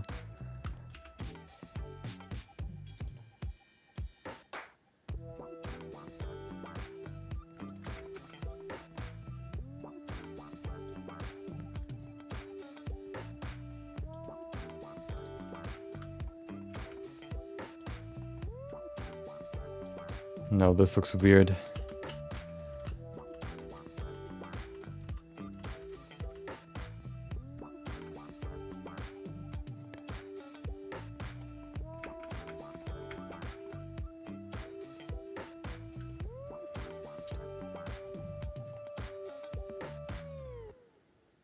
Yeah, it's hard to imagine. You know, if you've never broken through a door, it's kind of hard to imagine what it would look like. Of course, we've seen like this video, but that video didn't really show us what it would look like. It was more like him trying to break through a door, and not succeeding.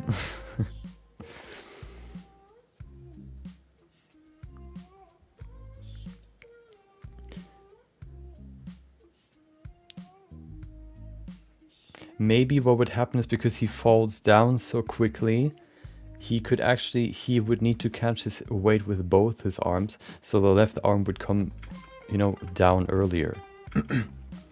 Which would mean that we would have a situation like this, and then the other arm would follow suit pretty quickly, maybe right here.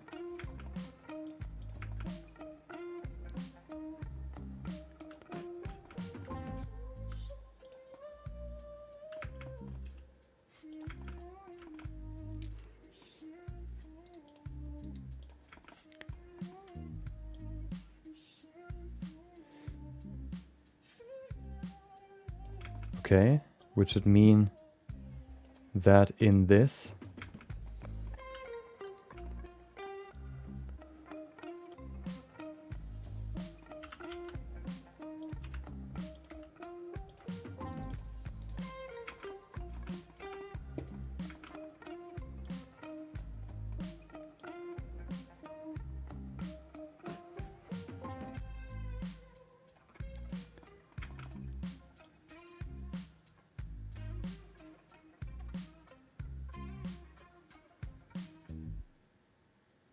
probably this should probably be further forward, like over here somewhere.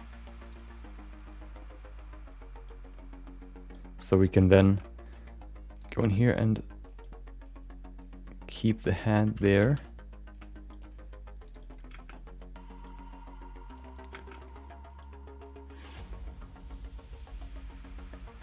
So that we can get a better transition here. Which means now that the right hand goes forward. Yeah, you know, imagining can lead to quite some different results here. Let's see. So, which would mean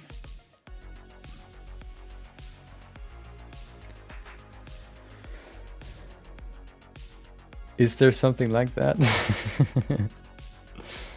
Breaking through doors.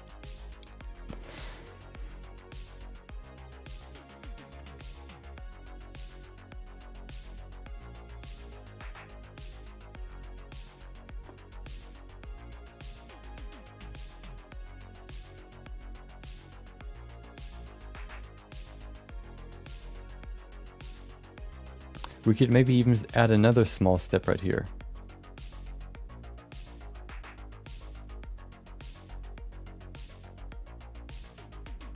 Or maybe, no. Put it over here now. Well, now he's like a cute little kitten.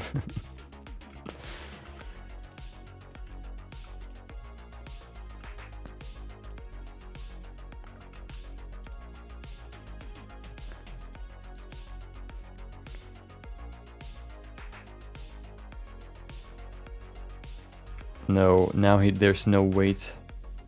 The head needs to stay on the ground.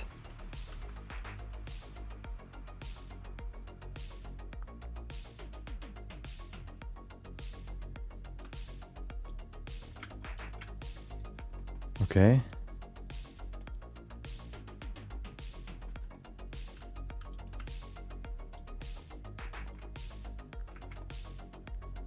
Giphy, okay, hold on. You actually found something? Okay, hold on. What am I supposed to look up? Giphy. Run into doors, okay. Run into doors.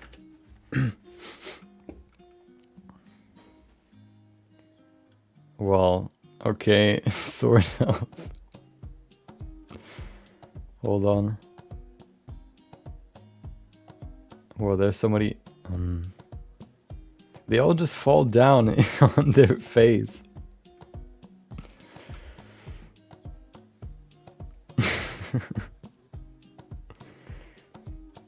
Hold on. What about tripping? Wow. Okay. Well, that's not what I meant with tripping. Well, whoa.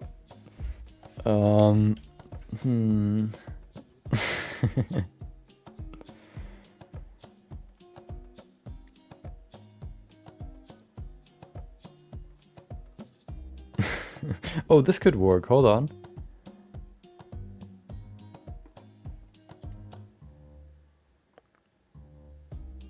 Wait. There are a few here. No, there are not.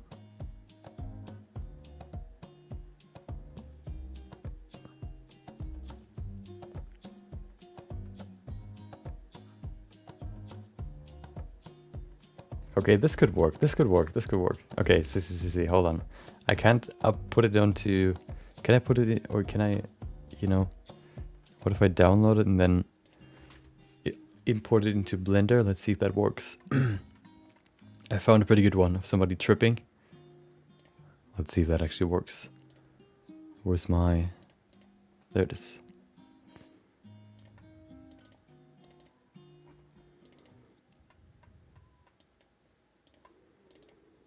There you go. Materials, references. Okay, so there must be a way to import it into Blender. I guess if we use the graph... No, what is it? Video sequencer, hopefully we can also import GIFs in here. Let's see, hopefully, I mean, it only makes sense. Only, just because it makes sense doesn't mean that it works. Let's see. So we have the materials, there you go. Aha. No. Wait, did it? Nope, it didn't, okay. That's mean. Well, how do you import GIFs into Blender? Oh, there it is. Wait, but you can't see it.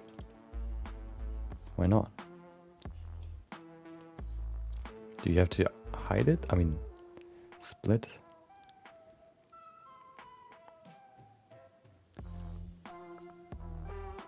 Huh. Unmute. Nope. Why do you not play? Let me see if I do something wrong. Blender import GIFs. Blender does not support the GIF format. Hell yeah. Okay, so I'm just gonna show it to you, I guess, just beforehand, and then... Okay, hold on. There you go. Oh, wrong window. There you go. So I found this. I think that's the closest I will get. What he does is he keeps both hands forward so he can catch himself. A roll would be pretty cool. That would be pretty cool. Also pretty complex, but you know, it would be pretty cool.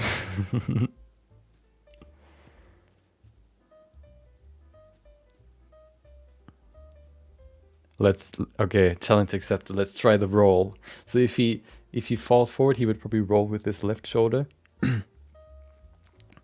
Or with his, well, let's see. Okay, so now that you know what it looks like, we can, you know, use this as the reference for him recovering. Hold on, let me see. Blender templates. What about, hold on. Ah.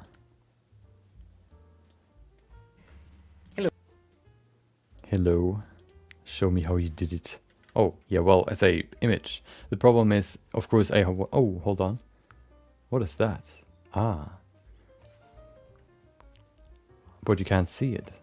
It doesn't really... It's really animated.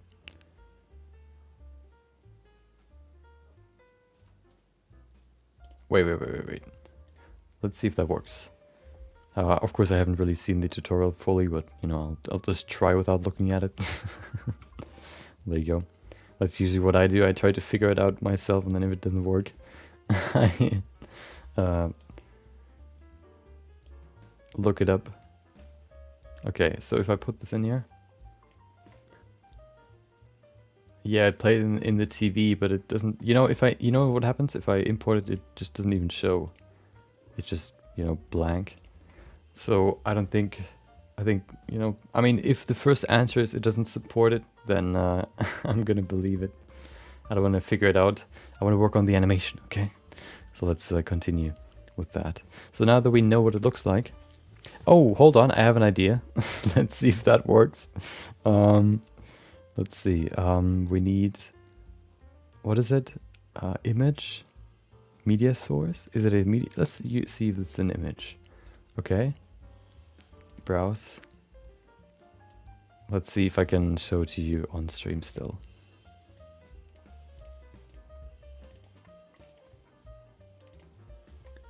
There you go. This one. Aha! Okay, that works as well. Okay, now you have a constant tripping animation on the screen. Perfect. I'm gonna put it right here. There you go. Perfect. Okay. Now you can see it. Okay. I hate this clipping. There you go. Okay, perfect. So, oh, drop frames. Oh no. Okay. Welcome back, Zachary. Hope you enjoyed your Thursday. Wait, Tuesday. I don't know why I'm always so confused about the days. Okay. So now that we can both see the the reference, we can go into, you know, animating it. So what would probably happen is he would probably put both his hands forward, as you can see there. Yeah. He would also bend his back way more, which means what we have to do first is we have to keep both shoulders straight, so he can, you know, catch himself with both, and then he rolls forward because the balance is too far forward. So let's get into this. He falls. Let's remove all these keyframes real quick, because they are kind of unnecessary now. There you go. So what he does is he has his back, first of all, rotated like this. If you want to reset one of these, you know, pieces, you can also just look up reset unkeyed, and then it just resets it. But I think we can work with this. We can see his back is quite arched, so we need to rotate it further down. There you go. We probably also need to rotate this a little bit higher. There you go.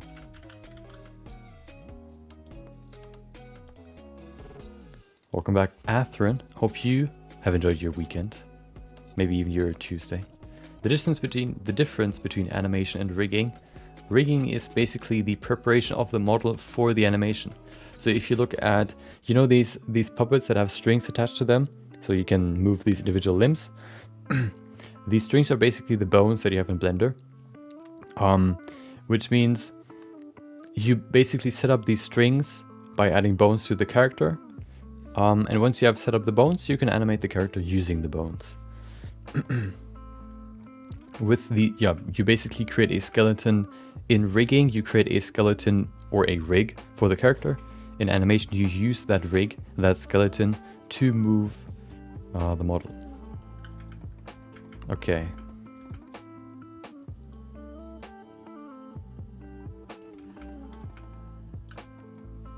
So let's see, what does his hands look like? Okay. Now we have a constant dude tripping over and rolling on the screen. Okay.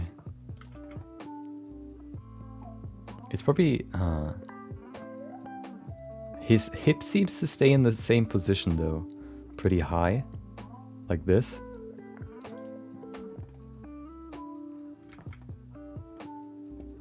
"34 degrees, not too bad. For me it's 23. 34. I mean, you said you have an AC now. Again, so it shouldn't be too bad, right?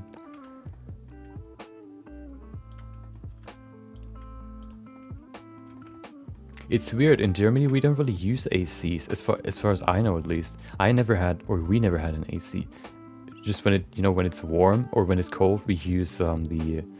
What are they called? I knew it before. Hold on. I didn't even... You know... Oh, hold on. I'm confused.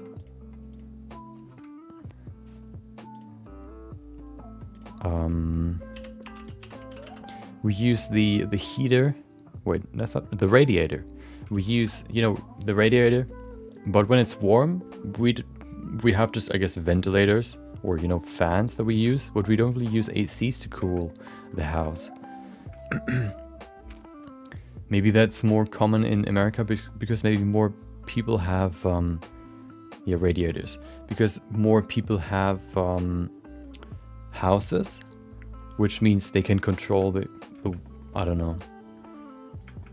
I don't know why that's the case. Okay.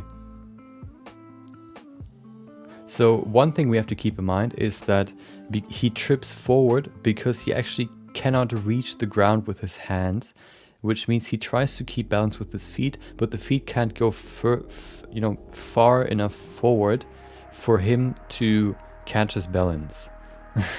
German gang. You know, that was so weird today. So what I do to get to my Gmail account, I just type anything into the Google timeline or whatever it is. No, not the Google timeline. The somersault movement is basically animation.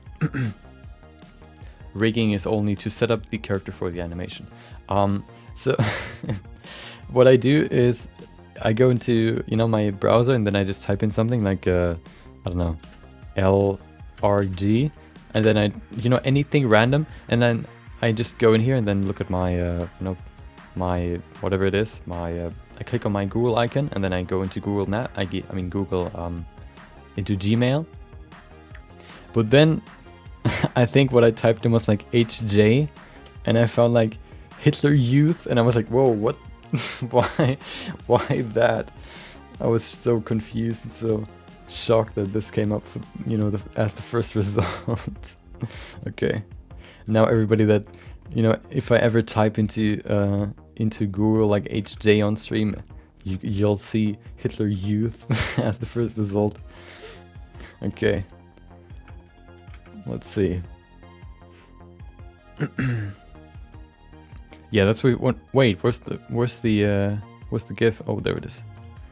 Okay, so yeah, you can see his hands don't reach to the ground.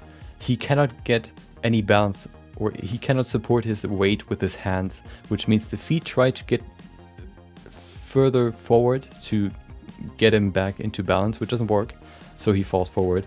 That's what we have to kind of keep in mind. His arch forward is too low, too high.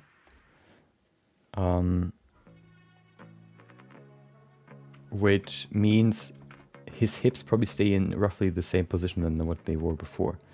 Which means they already are, maybe a little bit higher. There you go, maybe like this. Okay. I mean, you know, Hitler wasn't really a good, I guess, leader for Germany, to say the least. So, of course, people don't really like him.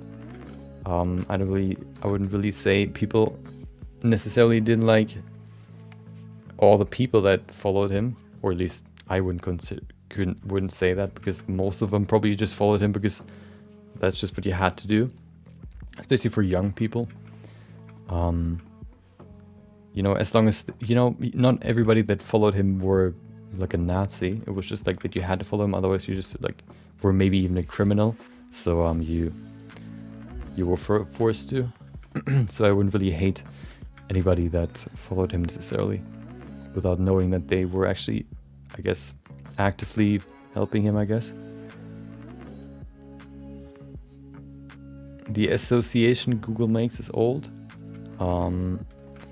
I don't know. I don't think I think that's just because of SEO or whatever. That's just the search engine optimization. That's just the best, or the first result that you get. Same with if you type in like OP. Well, okay, hold on. JJ, what happens with JJ? Okay, JJ, like song, that's the first thing that comes up. Just the best thing that, you know, like Google can find that fits into what you've typed in. And I guess for HJ, you can test it. What happens for you? What if you type in HJ? You should hopefully find the same. Maybe Google also takes into account where you live to kind of give you better results. But then, you know, you can see the German Wikipedia article was actually the second article here. So it's kind of weird.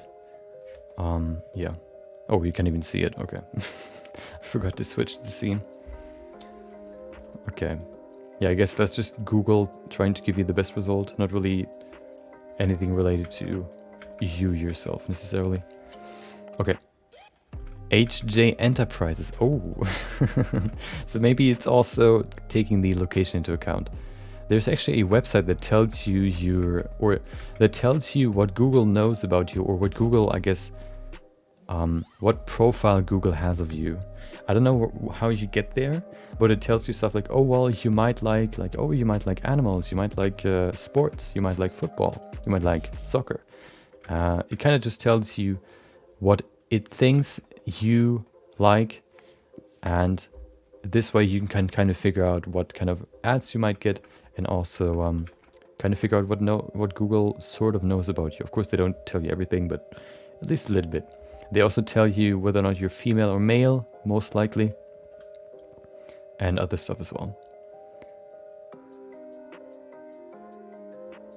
Okay, so let's see.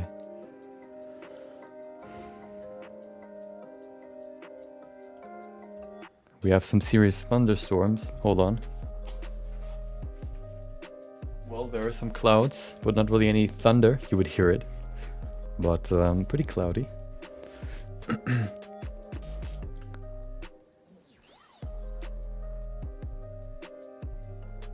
Okay, so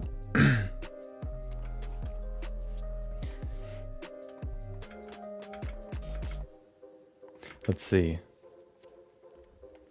I think this upper body needs to go lower. You can see that his lower body is almost lower than the, upper body is almost lower than his hips. So we're gonna rotate it just a little bit lower like this. Insert keyframes. And then his hands try to reach the ground, so they're actually rotated down.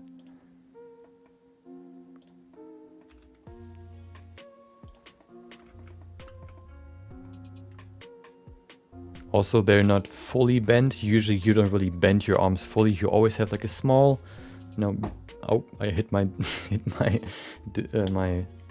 my desktop. My display. You always have like a very, very small bend. You don't really extend your arms fully most of the time.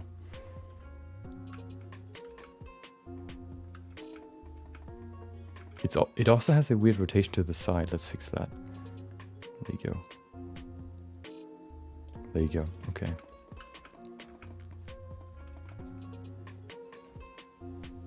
Let's fix his... maybe even his neck. His neck could look weird as well. We never animated his neck, actually. It doesn't really do much. So we probably don't even need to animate it. But his hands definitely... I mean, his head. Like this.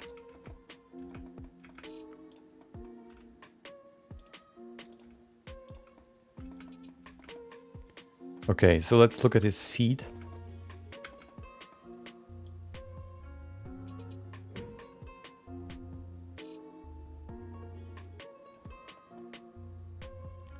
This foot needs to already be on the ground, trying to catch balance. It is quite far forward, if we look at the reference. Sort of. Maybe over here. Like if we're following... Oh no. Another... Hold on, I need to... Give me a second. Come on, open up. Welcome. Cam P on your... What? Cam pie on your face? Okay. Thank you for following. Hope you enjoyed the stream. Hope you had a great day as well. So let's see. So this foot needs to stay quite far forward. Probably actually even inside of his body or underneath his body. The other foot tries to follow quite quickly. It's quite close here as well, so we're going to pull it forward. Let's see. So he pulled... Okay. Right here. It tries to catch up quite quickly. Okay. So this foot is already on the ground. Like this. So it needs to stay in this place. There you go.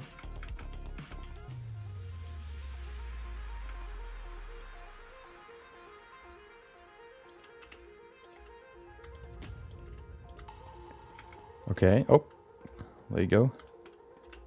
Place it where it was before. So if this takes too long, this roll, we're gonna probably go to the climbing animation because that's what I said we're gonna do today. And we're just gonna do the other animations later. If this just takes too long. Okay. Oh, that's a nice head rotation. Where's his head? It's just inside his body. Just rotates like an owl. Okay. Let's see.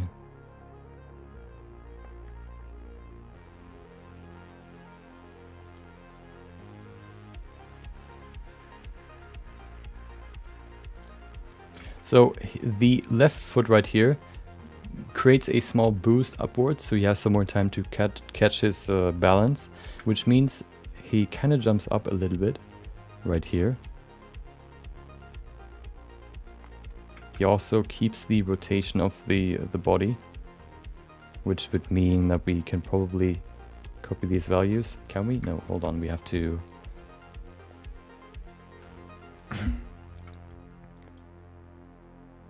Do they even change? Yeah, they do, okay. So what we can do is we can go to the keyframes of the rotation, right here. We can select them, copy, and paste. There you go. They didn't really change too much. Or we have to do them individually. Okay. There you go.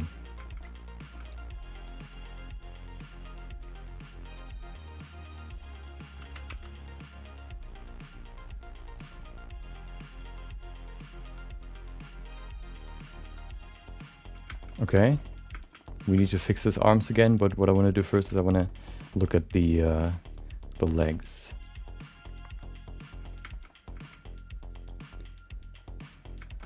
So the right leg looks weird right now. Let's see, so he falls through. And then he needs to pull it, oh, we need to pull the foot forward. Like this.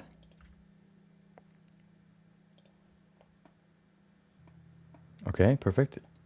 Replace keyframes, there you go. Pull it even further forward. So he can use this foot to try to catch balance over here somewhere probably.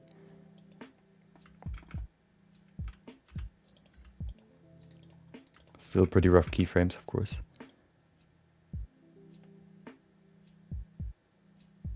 this rotation is too strong. We need to pull it further down again. So we're probably just going to use the same rotation that we had here. Maybe even everything the same. Location as well as the position. There you go. So copy everything here. Copy and paste.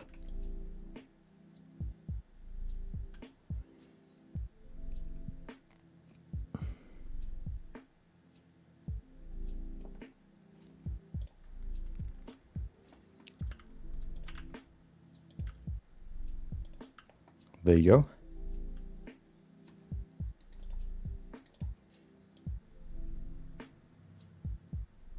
Okay.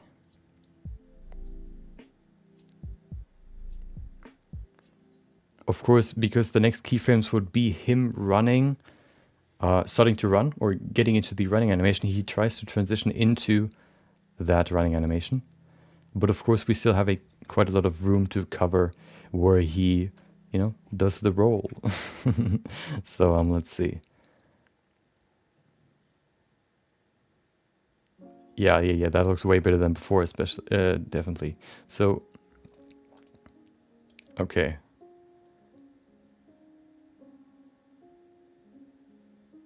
He needs some more height here.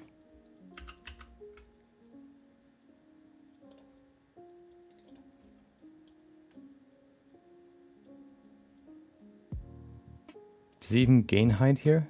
It looks like he doesn't gain any height.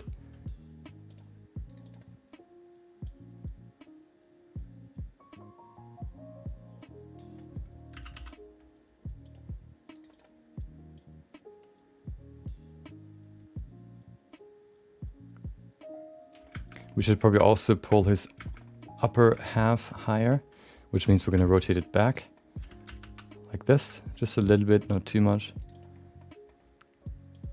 And then back down again.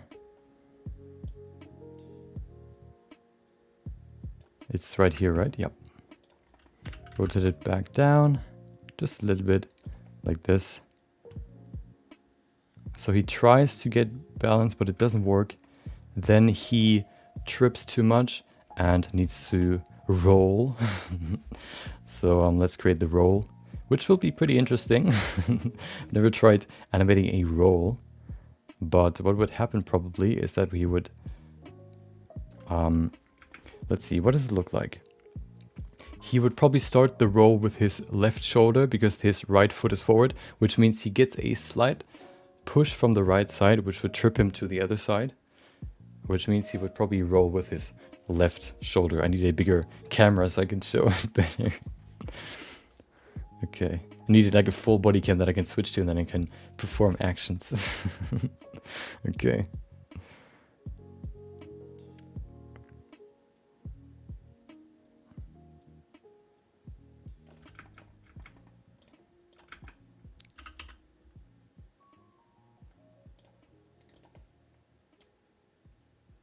Yeah, now he actually gets some height. That's pretty good. Maybe a little bit quick.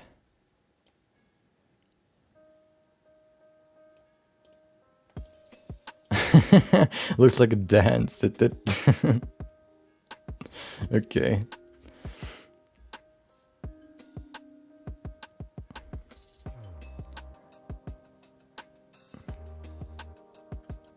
So what would happen probably with his hands once he tries to reach the ground, which doesn't work. Hold on, this hand looks weird. There you go. Which would be...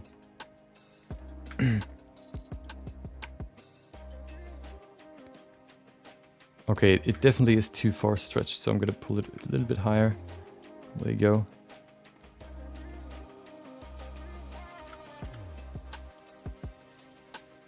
Okay, so that's there. Then he tries to... Oh, wait, I forgot to animate it.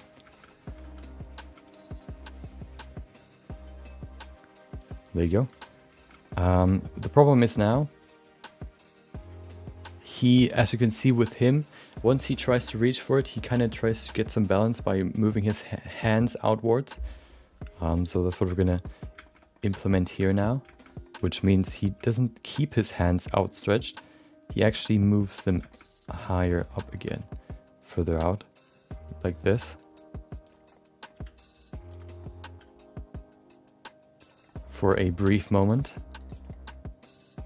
Same for the other hand. Oh.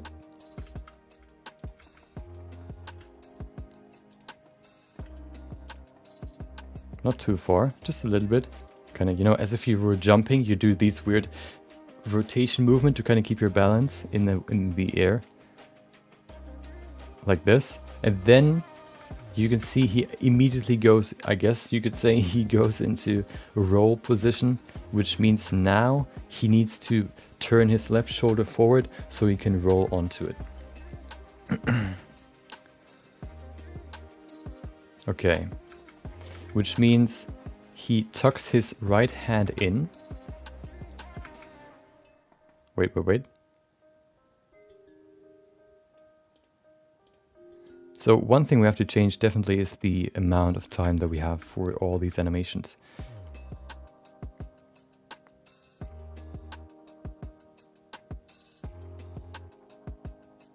This is probably too high. I'm gonna pull it down a little bit more. There you go.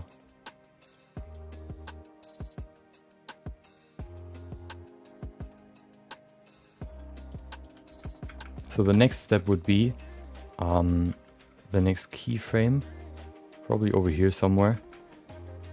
His body rotating even further forward, getting even lower. No, not even lower. This part of the body gets lower. The hand going forward, doing the sort of same motion that he had for the breaking through the door animation. Wait, why don't you move the... Oh. Where's the pivot point? Oh, there it is. We haven't animated those at all yet. Okay, let's set these keyframes first. Over here somewhere.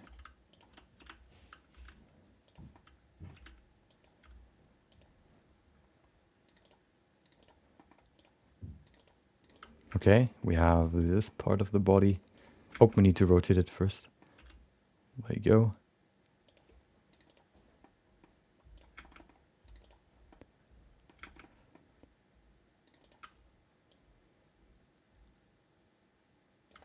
Okay, we definitely probably need some more room at the end. But let's see. One thing we can see immediately is that his foot starts to slide again.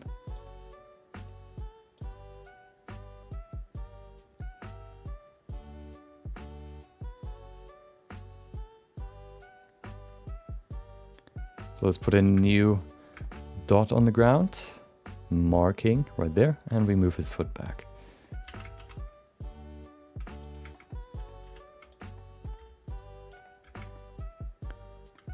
There you go. He looks very determined from the front. Okay. He also tucks his head in. Oh. Like this.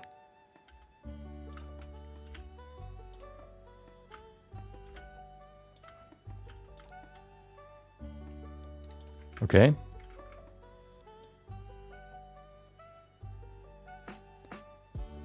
Okay, so that we have that now, we can get into the next keyframe,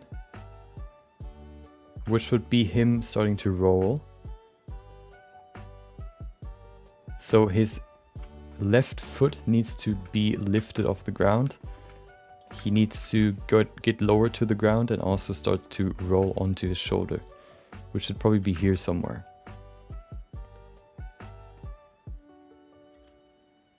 So what I'm going to do now is I'm probably going to just copy all these values so I have a good starting point here. Hold on, I'm just going to select everything and then copy and paste. There you go. So he just slides over the ground. Perfect. And then we can continue with this. So first things first, we need to lower his body. No, actually no, we need to rotate it like this. His upper body as well. Oh, he's kind of punching a million times a second. There you go. Then his hand needs to get even lower to kind of catch him on the ground like this. Of course, we need to animate the shoulder as well at some point. We're going to do that in a second. There you go. His other arm, what does he do with his other arm? I guess he just... Oh, okay, interesting. Let me just quickly adjust these keyframes here.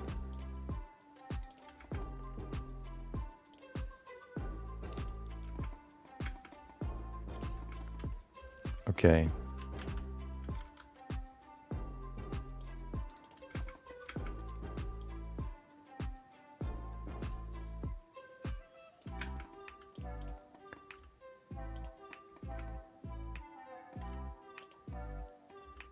There you go. Let's actually include the shoulders now, or the pivot points for the legs and arms, just to make it look more natural and get a better look at what the final pose would look like. Okay, his head looks kind of scuffed here.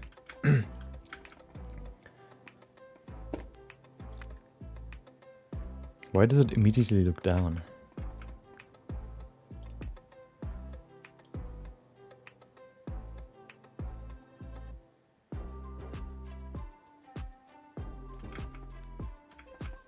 What is going on here? What is that? Oh yeah, that's okay.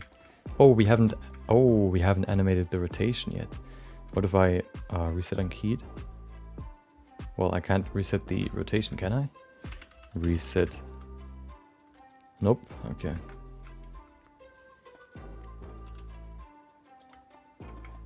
There you go. Okay.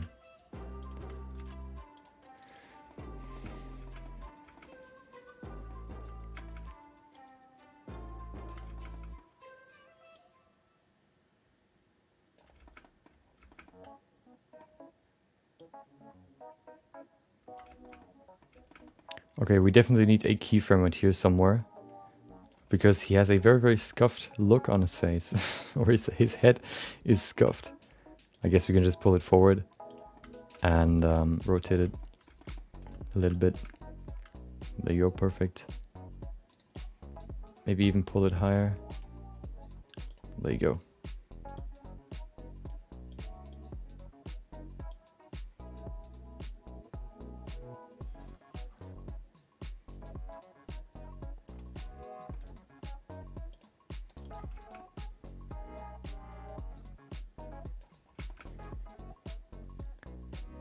I'm gonna remove the doors. The doors annoy me. Where are the doors? Get rid of these doors. I don't need them. There you go, okay.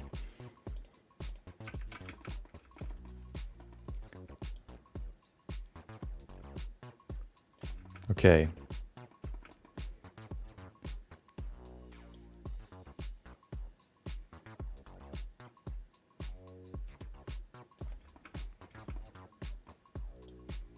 So this arm looks weird right now. Well, let's adjust this arm. So this arm is okay for now, but then he kind of extends very, very far forward, which wouldn't really happen here. We could keep it for now because we still are working on the rough motion. Yeah, we could probably keep it for now. Okay, so he tries to get balance, it doesn't work.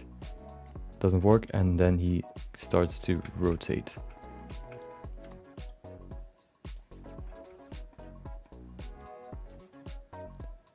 Let's fix the head real quick.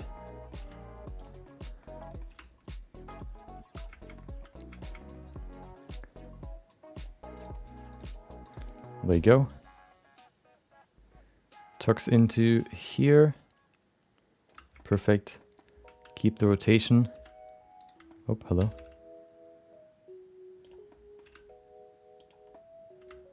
Okay, now it's getting weird. Getting everything upside down.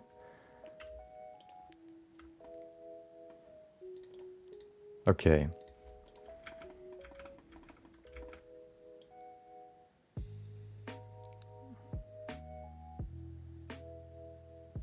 You can see this foot didn't move at all. So now it's time to move this foot. This foot would probably be higher here, like this. And then once he gets into the roll, it would probably be even higher, like over here somewhere. Let's see. Yeah. Okay.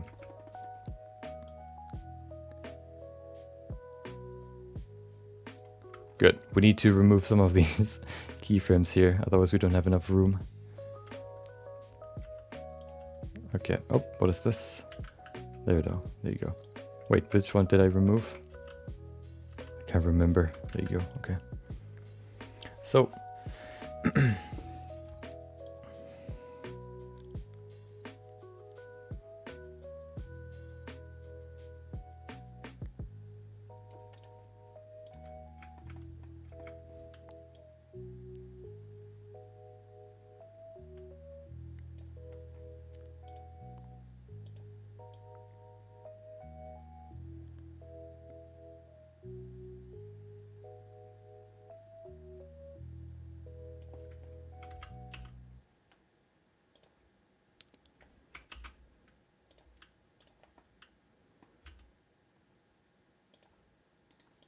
okay.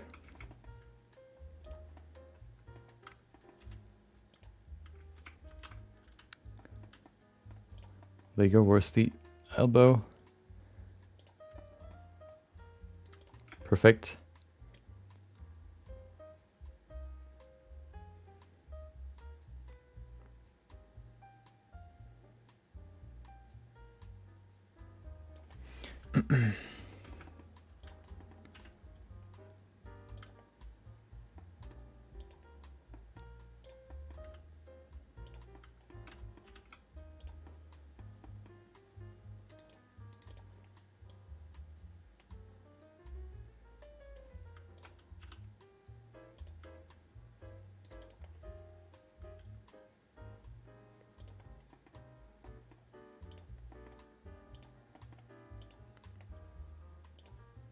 Okay, just kind of fine-tuning the arm and the back to make it look coherent. Okay, that looks pretty good. Let's get into the roll. Which would mean, if he stays here, he would probably get his hand on the ground, maybe like over here. Maybe even further forward, like over here. Oh, let's say over here. Which means we need to first of all lower his body. Let's start with that keyframe right there. Then go even lower. Also rotate it.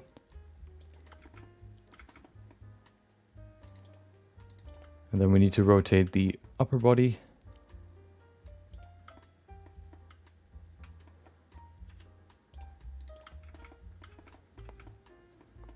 The arm as well.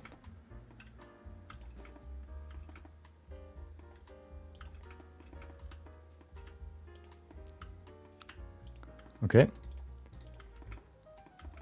Head. There you go. Okay, this is weird. Ah, there you go.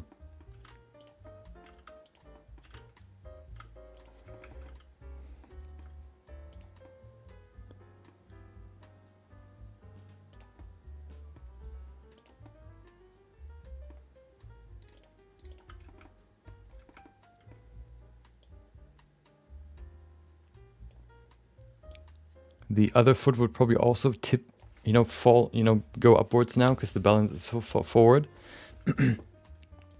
Which means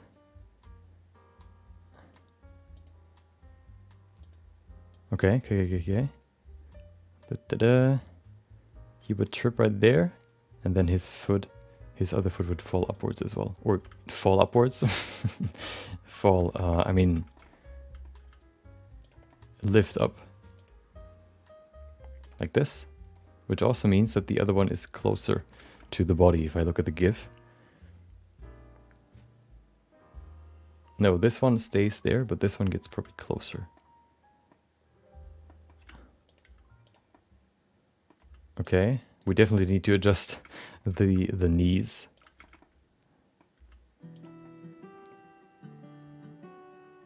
Okay, that's definitely better. The other one is still far too far out, like move it over here. There you go, perfect. Look at this. Heroic somersault or roll, recovery roll. Okay. Now, of course, it would be the same friction that he would have for his feet. The arm stays in roughly the same position. The body continues to roll. So if these knuckles would be the hands, it would do something like this, which would mean we would mark the spot where his elbow is, which would be right there. Perfect. So the next keyframes would probably be like over here. Let's say over there. Or maybe let's say over here. No, hold on. 1, 2, 3. We need to rotate this more first. Like this. We need to bring back the arm all the way over here. Maybe even rotate the back a little bit more. Bring back the head.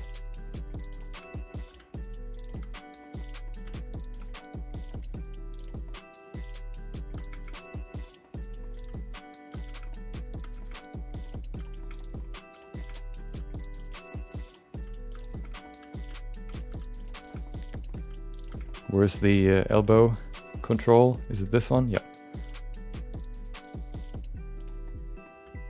Okay. Set all these keyframes now, just to kind of see what it looks like. We add this one here as well. Okay. Okay, looks pretty okay for now. We need to change the height a little bit as well. Bring it lower. Okay.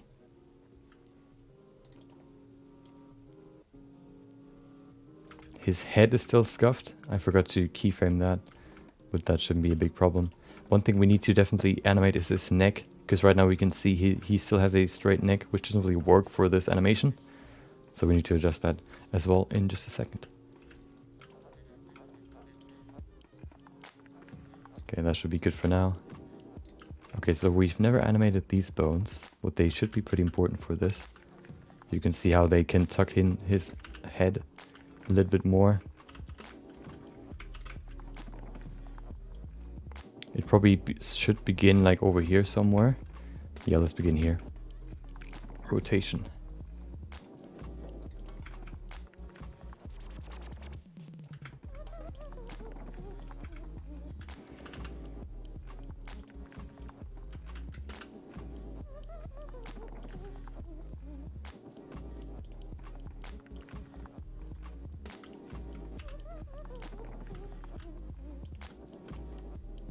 Yeah. See how he tucks in his head now? Perfect. There you go.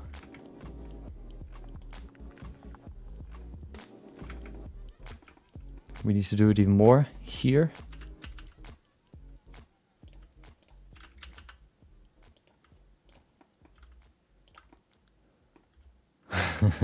Hey, what's up? How are you doing today? Okay. There you go. Okay.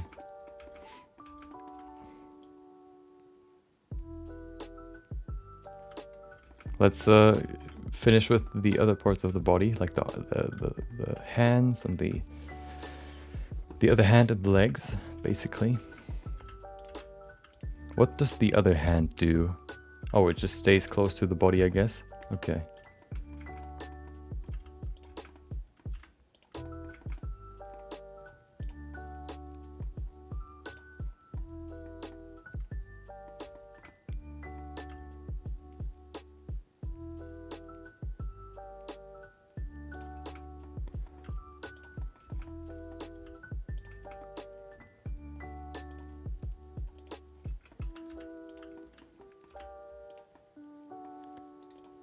Okay, that looks better.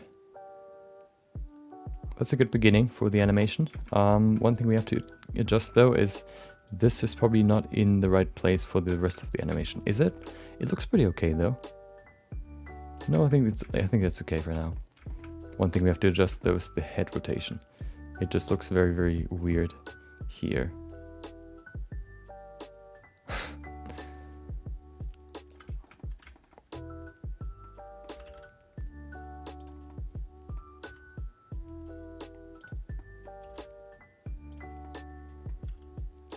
Okay.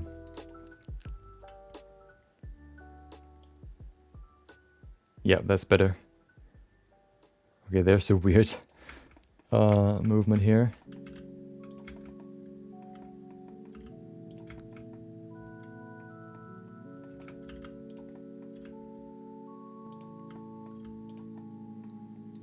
Inset keyframes, there you go, okay.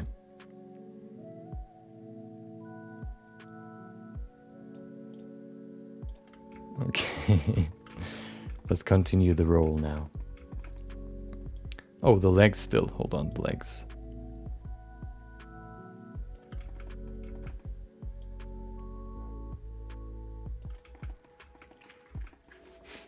Okay. I mean, the legs should probably... Okay, well, that's definitely a problem here. What does his legs look like? Yeah, they're quite close to the body, okay. Like over here. There you go. Let's keep them close to the knees. There you go. So this sort of animation, of course, with moving the entire body around itself is probably like the most, I guess, weird thing you could animate, just because the pivot, you rotate around the pivot point, which would be the hips, which is always kind of weird, but we'll get there. Okay, let's go a little bit further, maybe over here, to do the next part, which would be rotating it even more.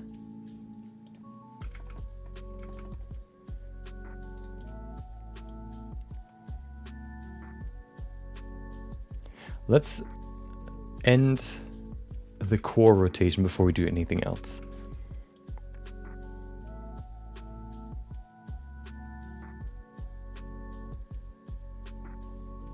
One, two, three, four.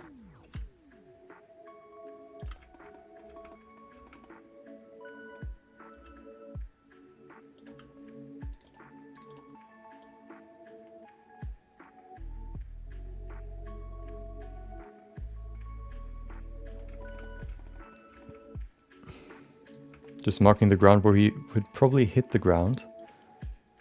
Right there.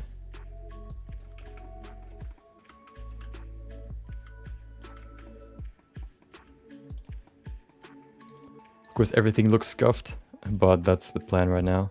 Just trying to get this positioning of the hip right, because the hip is sort of the pivot point of the whole body.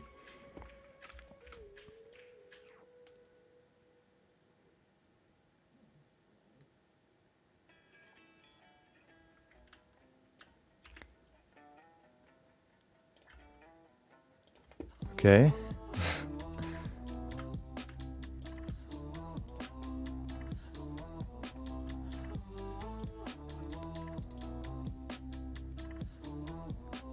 See how it now actually looks like a roll, because we've adjusted the pivot point. We kind of create the rotation of the whole body. Once we adjust the other limbs or parts of the body, it should look way better. And then once he's there, he would basically go back to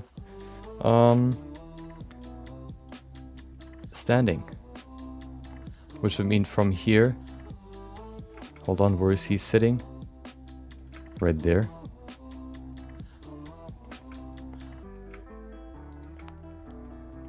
One, two, oh.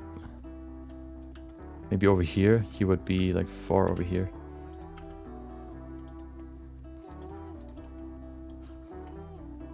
See, now it looks like a roll. Perfect. Like a scuff roll. Like, as if he would be like ragdolling. Like, right here, like a glitch. Like, he's completely scuffed. And then he goes to zombie mode. Zip. Oh my god. Look at this. What is that? Transformers. He just turns. It's like a folding knife, like like a butterfly knife. Okay.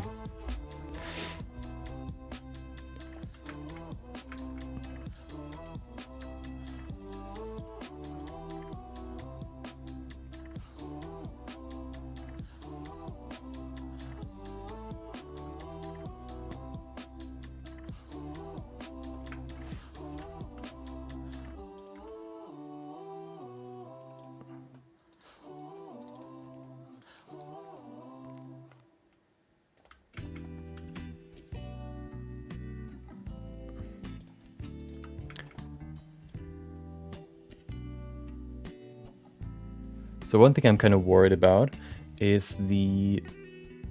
we could maybe fix it. We'll see. Oh, hold on. Whoa, whoa, whoa.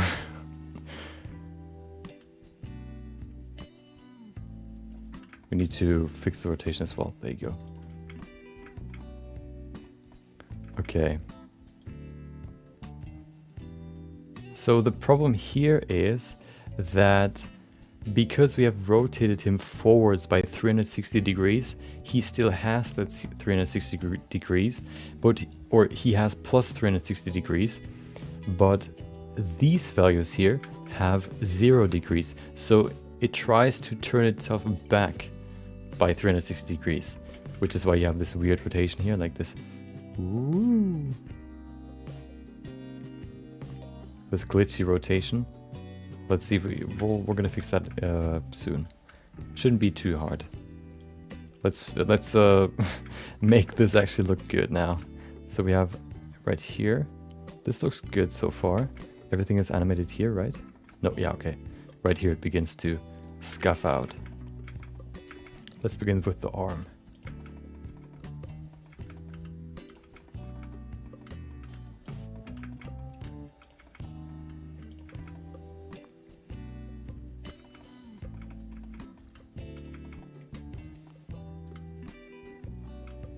Does it look like that? Maybe.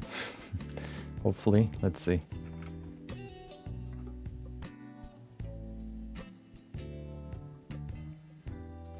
Looking at the reference. Okay. Oh, he keeps it pretty close, actually.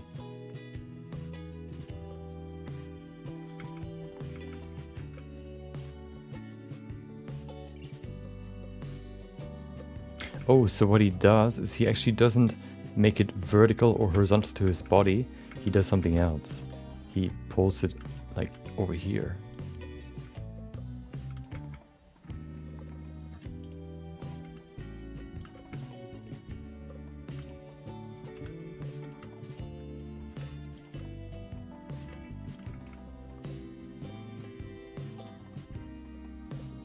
Does he?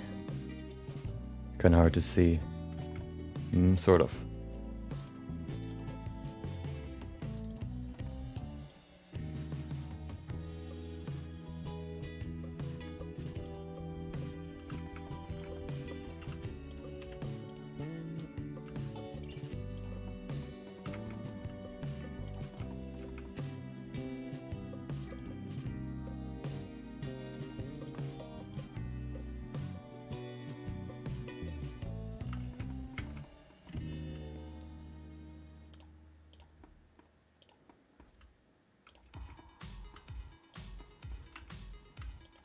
Okay. Okay, see you, Zergs. Thank you for joining. Hope you enjoy the rest of your day.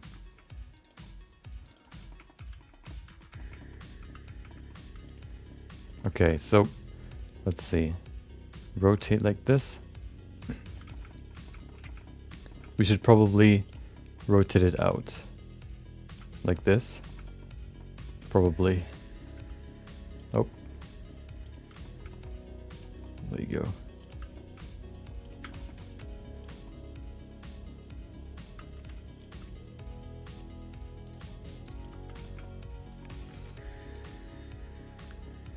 Oh, I put it in the wrong position. Oh no. Oh no.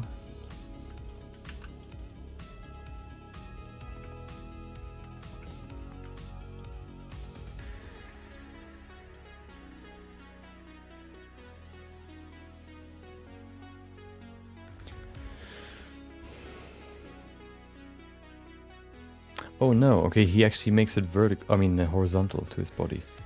So like, put it over here. He puts it over here. Yeah, that's way more natural.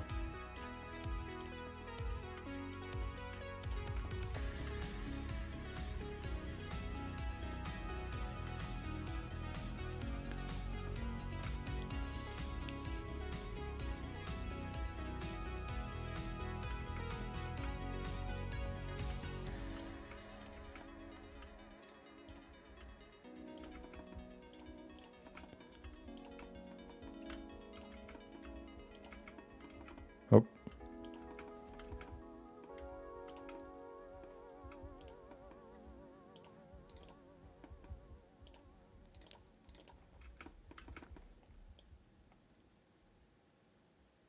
Yep.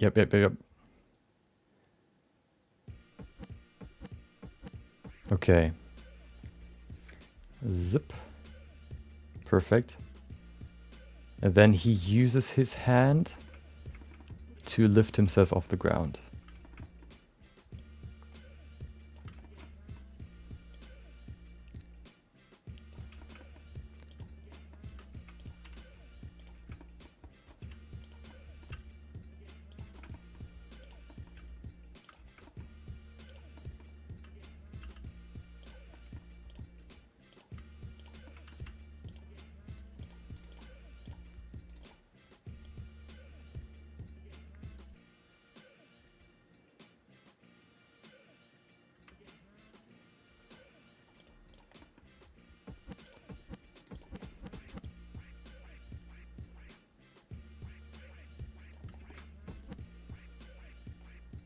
We can probably even put this wholly on the ground, like that.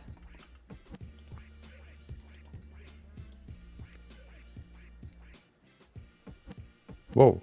Oh, we forgot to animate. Put this there. There you go.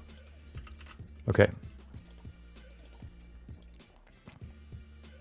Yeah. Looks good. Then the next step would be to keep this there, keep the hand there, where it is right now. 1, 2.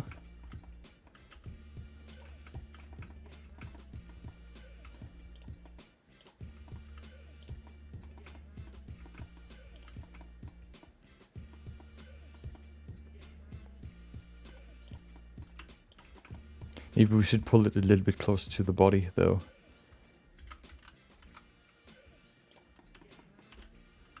There you go, that's better. So we have to adjust the previous keyframe as well.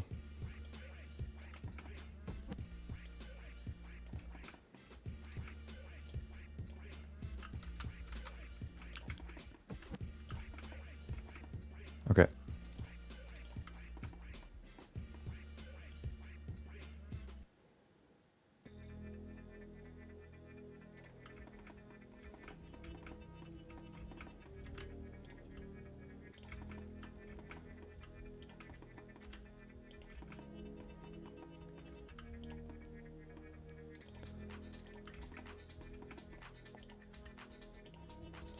Okay. Positioning for the first hand is pretty okay for now. Let's go to the other one. So this hand follows there, then it goes into this. It still is tucked in, if I see that correctly. Do I? Let's see. Yeah. What it does is it stays here, and then that's the first hand that actually gets on the ground. So this hand gets ready to touch the ground right here. There you go. I'm gonna go sit back down. Hold on. There you go.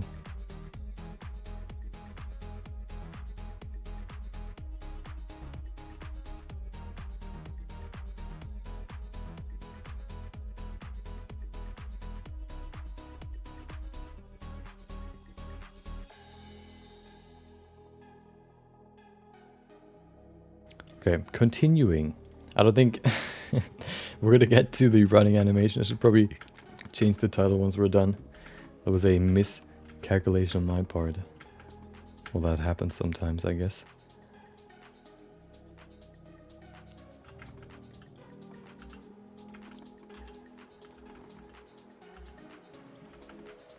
But I don't want to rush these animations because they're supposed to, you know, show what this rig can do.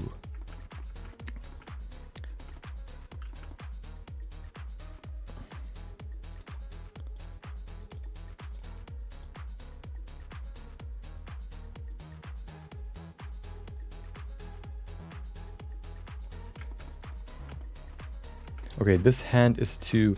No, this hand actually needs to stay tucked in. Does it? Not necessarily, though. Maybe. We'll see. I'm just gonna keep it there for now. What does he do? Okay, yeah, he has a more diagonal rotation for his roll. This one is more forward facing, as you can see.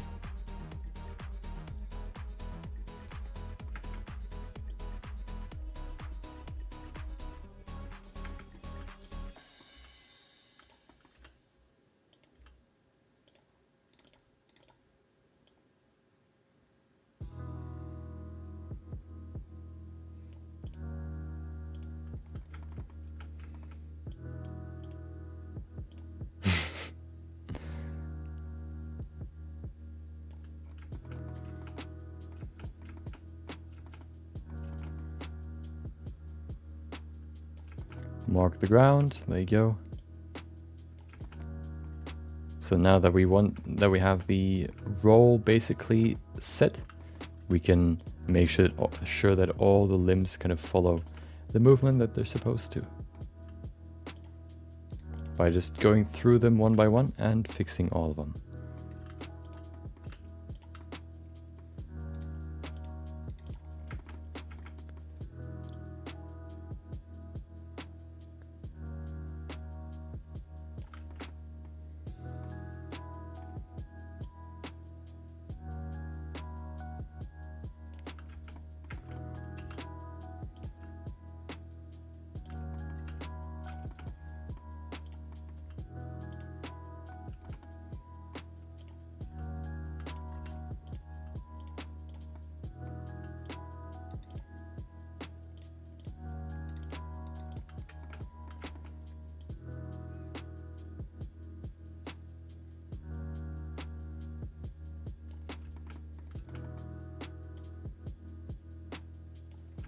Okay.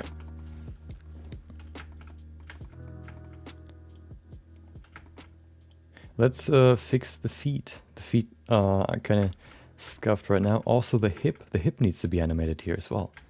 You can see right here, it stays in place, which means the hip does a weird... Wait, does it? No, it actually rotates, so we don't have to animate the hip. We have to animate the legs though. Let's go to the legs. Where do they end? Right there, okay.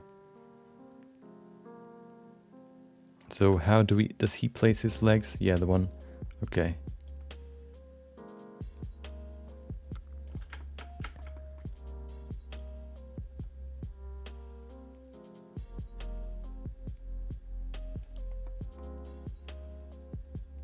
So this one probably doesn't even need to move that much. This one can probably just stay in place. And then the next one would be where he rotates.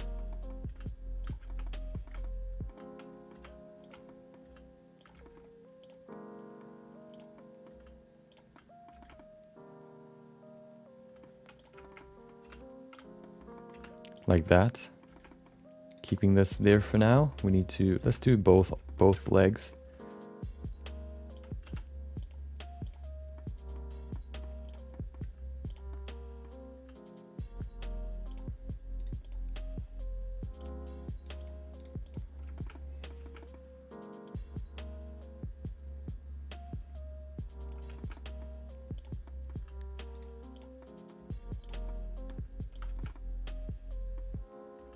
There you go. Insert keyframe, okay. Next keyframe would be right here. Oh, that's a nice stretched leg.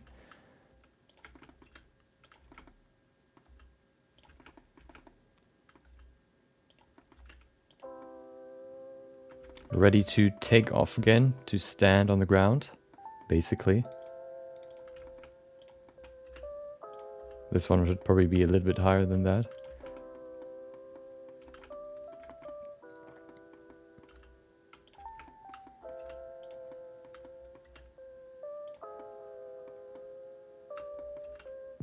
There you go.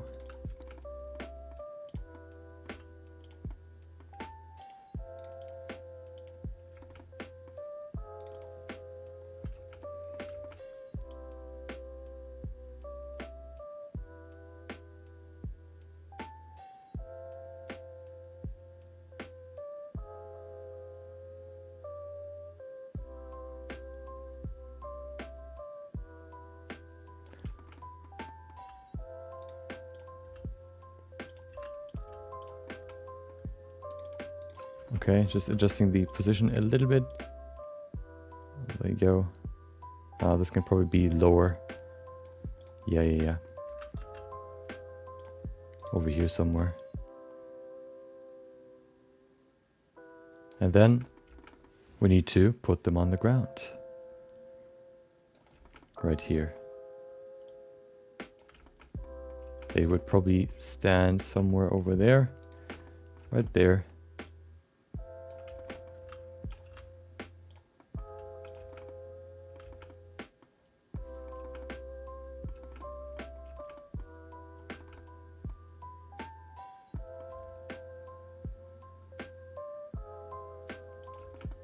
Maybe over there. Yeah, let's keep them there. Otherwise the leg looks kind of weird.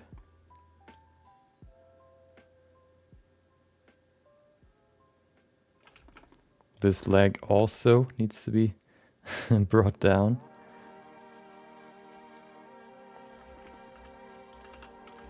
Okay.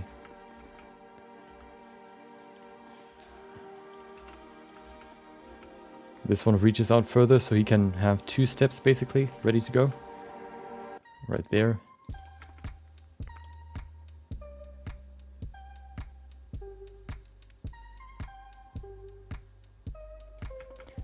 We need to mark where the foot is, so we can place the foot in the next keyframe right there as well. Oh, wrong foot. There you go. Where's the pivot point? Right there. Okay. Move that over here.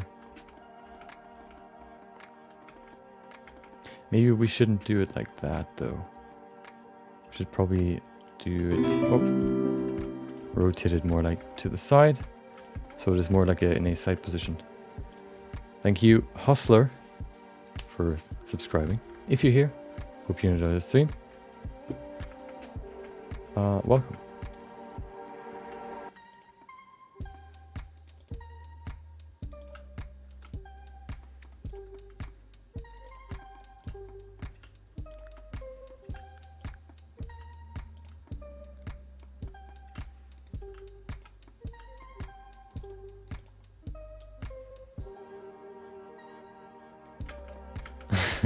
Okay, so next step would be to move the other foot.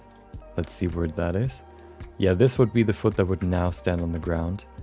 So it would probably be somewhere over here.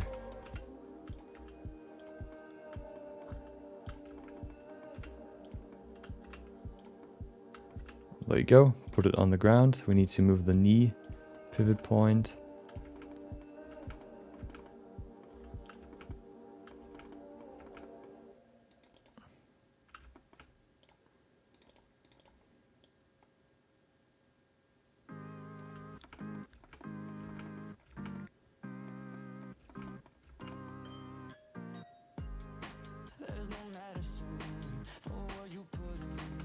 Okay.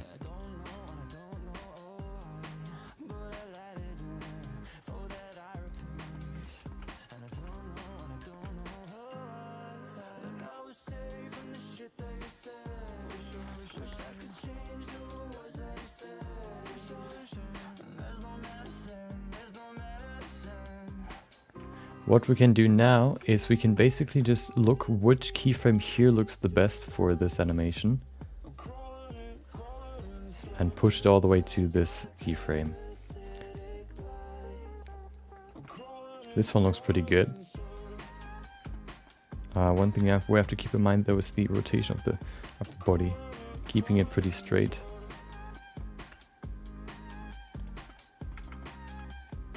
Okay.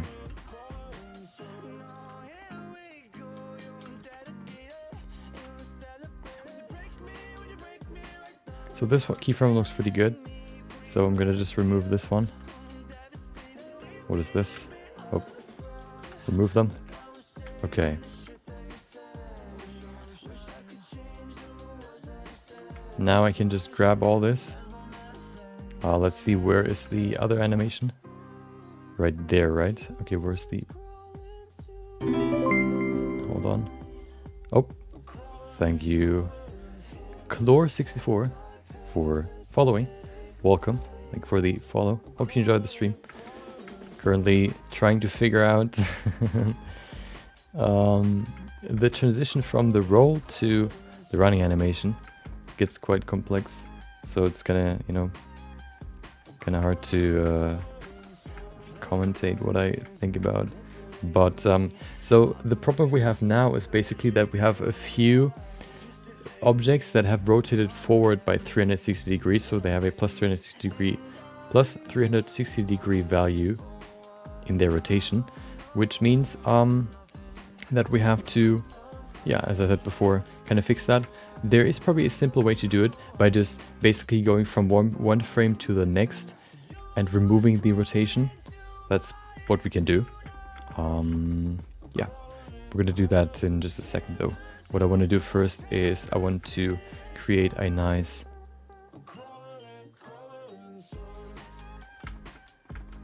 running animation here.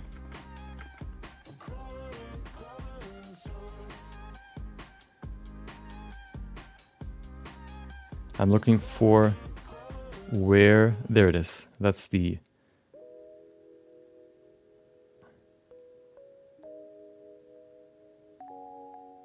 here it is. We need to remove these keyframes. No, these ones right here. There's nothing, wait, there's movement. Okay, we need to remove these ones. Or move them forward.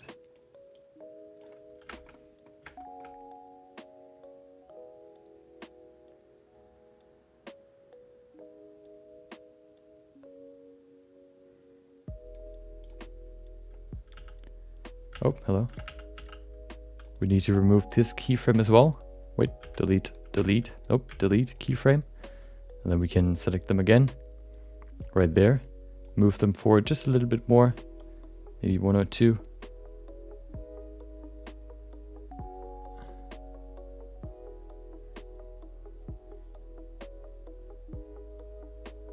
Yep.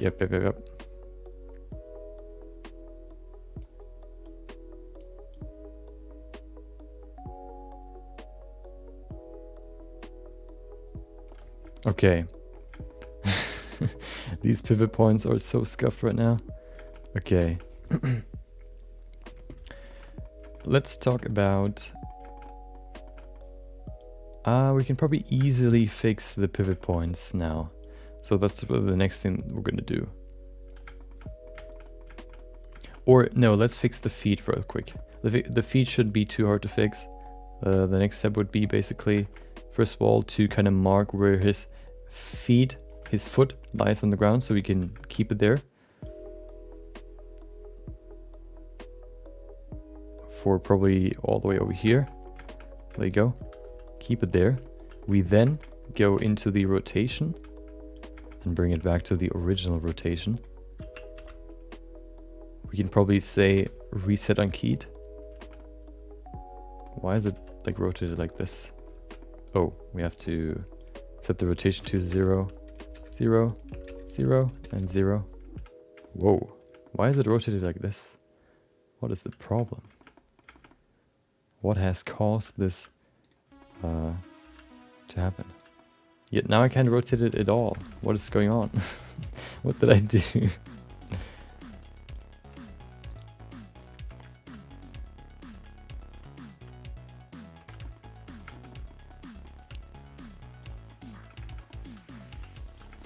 Okay, let's keep it there.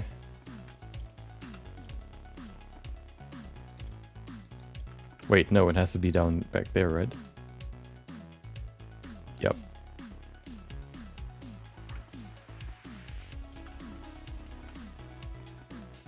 Okay.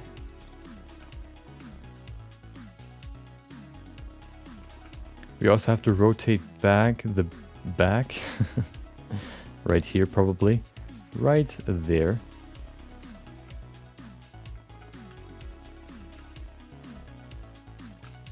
Like that. Shouldn't be too hard. Just to kind of straighten out the back again. That's pretty important to give him like a balanced run, balanced animation. There you go. Okay, perfect.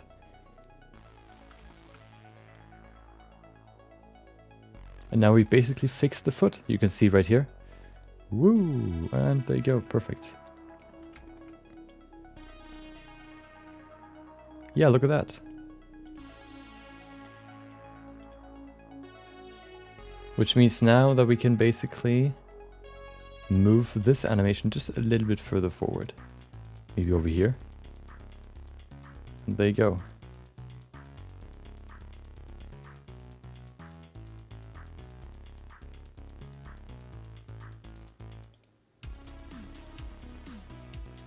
I wonder why... Oh, I know why. We have to move the whole keyframes further forward. There you go. Oh, that's a nice leg you have there. Okay, that's better. Yeah, that's perfect. Okay, now it all comes down to fixing the pieces of the rig that are still scuffed, which would mean the next pad would be the other foot. You guessed it. And then this monstrosity right here, and this. Let's bring his foot back into position. Actually, well, maybe not fun fact, but sort of, you know, something interesting that I learned today. We had a colleague at work that wasn't, you know, was sick for quite a while. I asked him today, because he returned this week, what he had, and he explained me that he fell off his bike and landed on his foot pretty unlucky. And I think he said his shoulder it was like a shoulder explosion, I think he said. Which sounds pretty crazy. I guess what could have happened was maybe that he maybe like landed on his elbow and then it kind of pushed his shoulder back, which kind of maybe broke it. That's what I could imagine. I don't want to Google it right now. But that's what I would imagine what he means.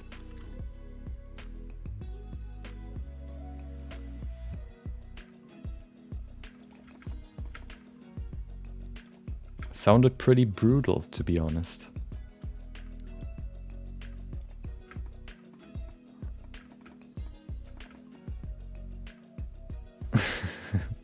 Wait, what did he ask you? I can't even remember.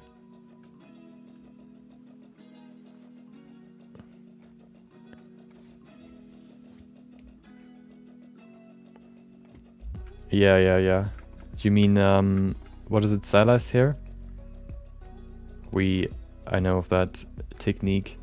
I don't do stylized hair that much, just because I like to create realistic hairstyles. I actually have a different way that I would use for stylized hair. Yeah.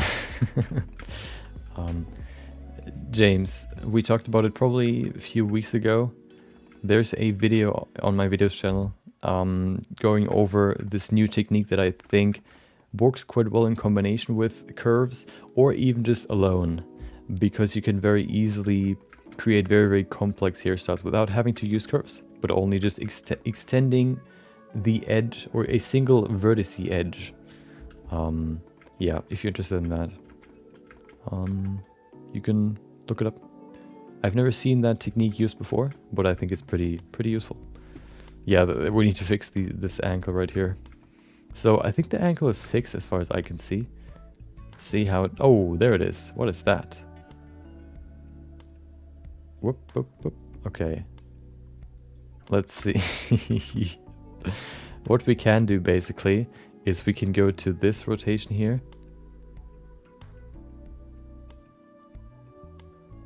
And bring it back. Rotate it back. I think... Wait, in which direction does it go? In this direction. Okay, we have to rotate it like this to fix it. There you go. My way, in my opinion, is more intuitive. The other one might be more effective because you can create custom profiles. That's why I said you can use it in combination with you know, normal curves. Wait, what are you doing? You're trolling me. I thought you were my friend. What are you doing? Oh, it's probably just the other rotation, right? Which rotation is wrong? So it goes from...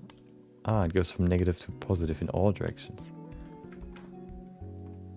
No. Only in X and W. Yeah. It's a good way to combine the two, because you can very easily create very detailed hair with my technique, and you can create very broad hair with the other technique. I think once you go into very fine movements, it gets quite hard to reuse curves. And you have the added benefit of being able to, I guess, use the shrink wrap modifier and also using the,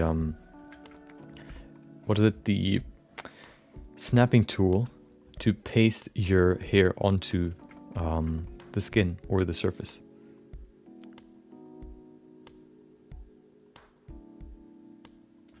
So, okay, we need to put this... What we could do is we could basically just copy this. Wait. Copy this. Copy and paste. Oh, okay.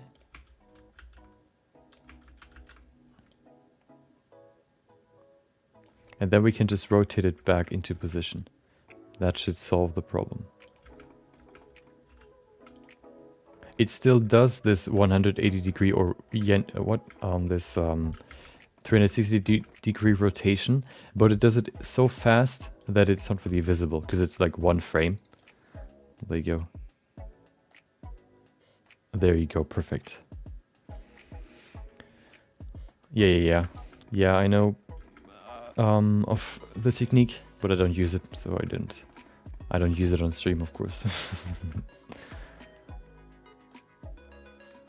I don't like the look of stylized hair that much.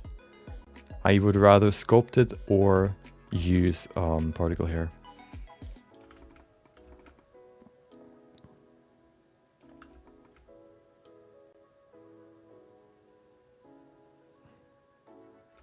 Okay, let's fix this problem here. Oh, okay.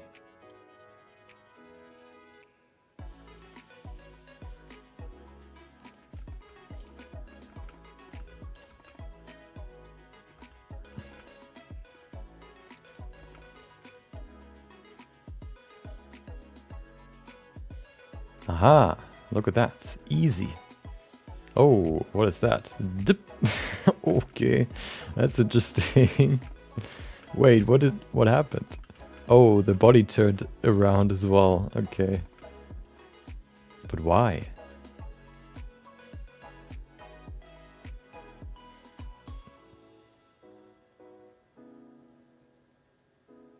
No, the keyframe is scuffed, is it?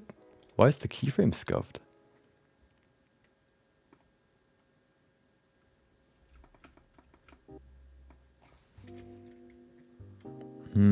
Do they say they're gonna improve I guess performance for hair and all that stuff in 3.0 or 3 what is it in 3 version 3? Because I haven't heard anything about that, but I don't really know too much about 3.0. Yeah, 1970. I mean, I also just have like a 1060, so shouldn't be too much worse. For here, you should use the CPU. GPUs don't really, or it seems like GPUs are more effective when it comes to particle hair.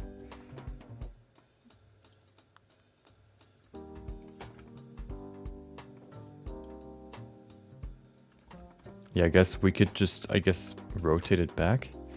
Do the same technique that we had here. Copy and paste. Copy and paste, copy and paste, copy and paste. Ah, okay. Oh, yeah. I thought they didn't really focus on features in 3.0, so I was kind of confused what really changed. Or, you know, usually when it comes to performance, I don't really care about it too much because it's just like, yeah, well, what am I supposed to do with that? You know, it's just better, I guess. Nothing really I can benefit from when it comes to, I guess, the workflow. So I just, you know, I accept it and I like it, but it's not really something I keep in mind.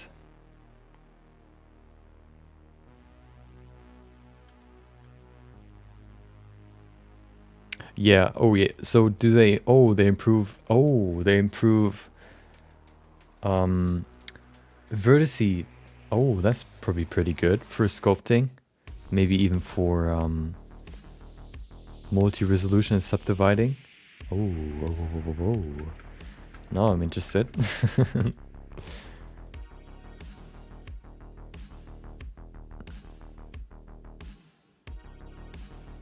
Nice. That's good.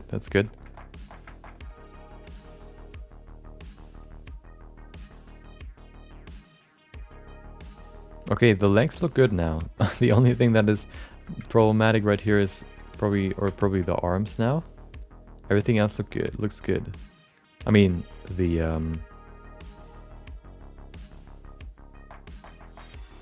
oh yeah, the arms need some work here. What is that? They probably need to fix their rotation as well, right? Yeah.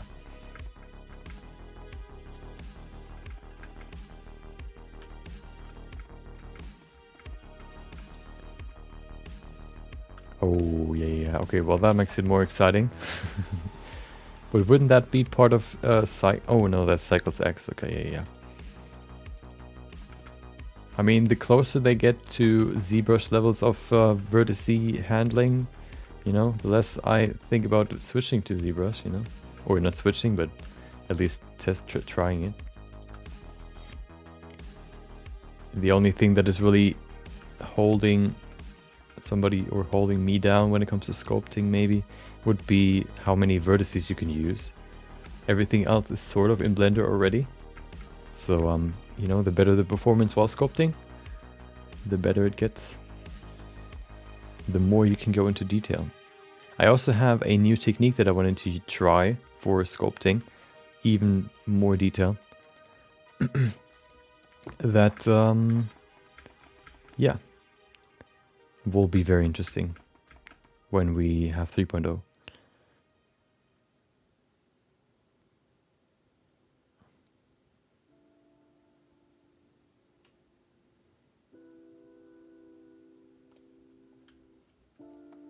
Custom brushes. Doesn't that work with Blender already?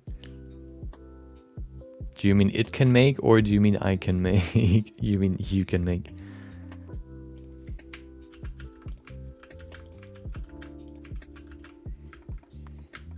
Because I think there are already custom brushes. Or yeah, there are already, but maybe like better ones. I don't know.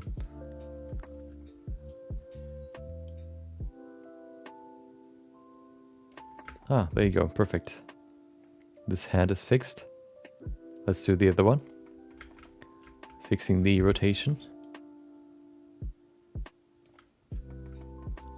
Yeah. Oh, so you mean similar to ZBrush, where you can create a sculpt and then use that sculpt, turn that into a brush immediately? Is that what you mean?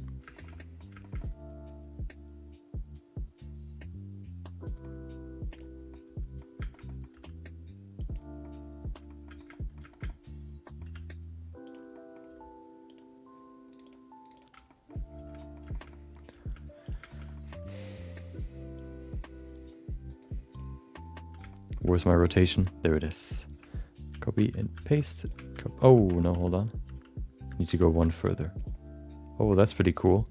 Although I haven't really seen, or, well, these brushes usually are very, I guess, situational, you could say. Usually what you would use them for is stuff like,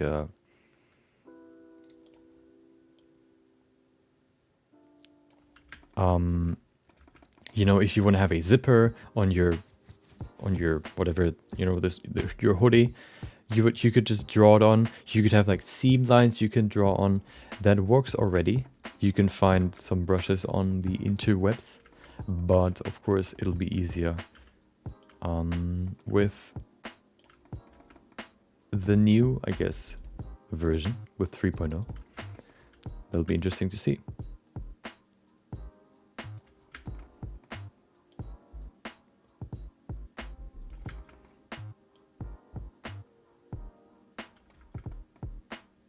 Yeah, I can imagine that it gets pretty tedious.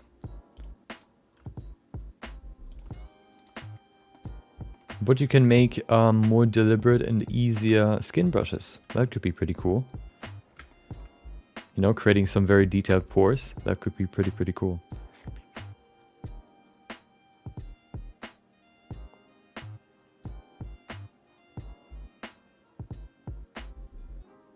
Okay, let's finish this rolling animation by fixing the head.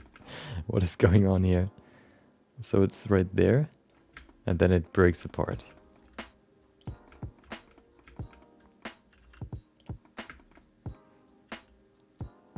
Yeah.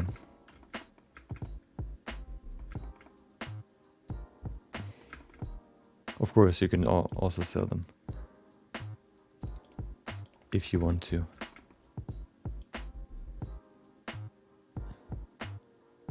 Oh, hello.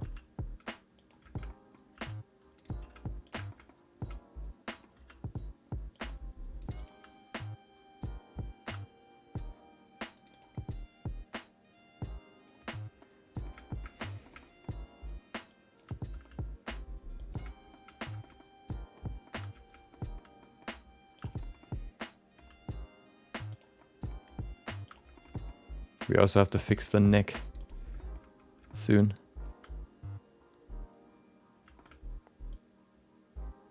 There you go, perfect.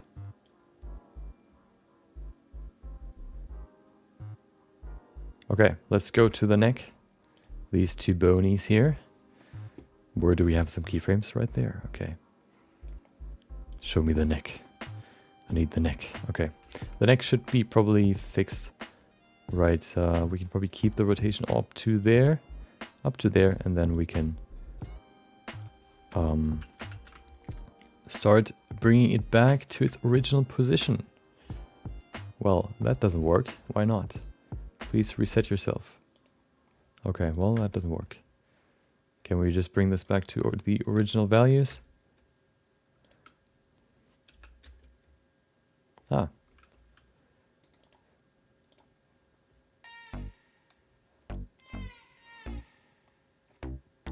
That's an interesting song.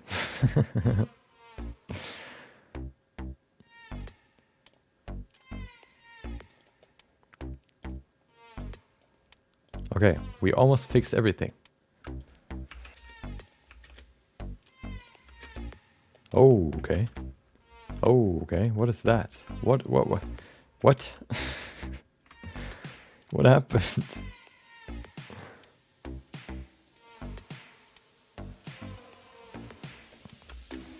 Whoa. Okay, well, that's not what I wanted.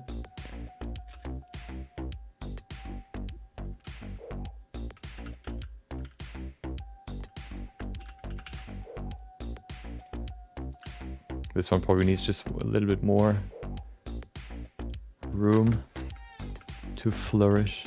There you go. Perfect.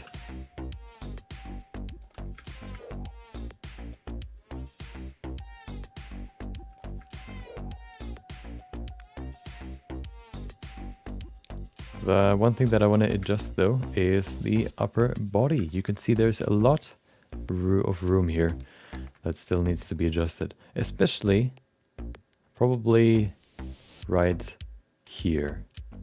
So we're gonna set a keyframe right there. Copy and paste. Oh, hello.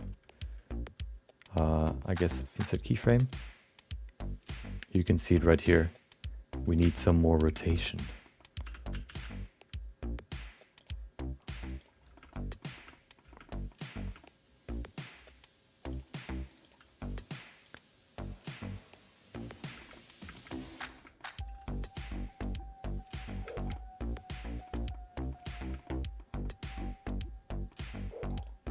The hips, I think, are also rotated slightly, which means we need to rotate them back as well, as you can see right here.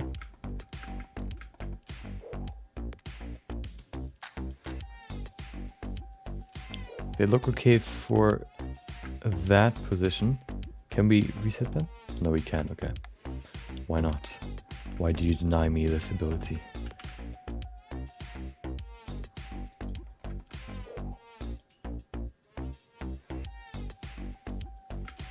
Now we need to straighten it again. Set the keyframe right there. And then right here, it is still rotated like this. Right there. Okay. And then it starts to straighten up again. That looks pretty good. We have one more problem though, which is this leg right there. What are you doing? What is that? Okay, this foot needs to be further out.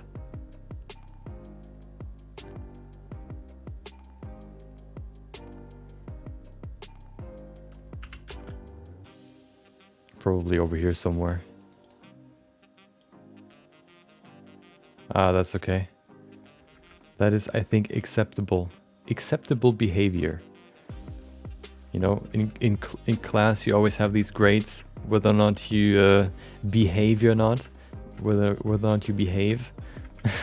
I think I always had, what was it? Like, as expected, basically every time. I never had anything worse or anything better. Not exceeds the expectation, not is worse than that. It's just always, well, he does what he's supposed to do, basically.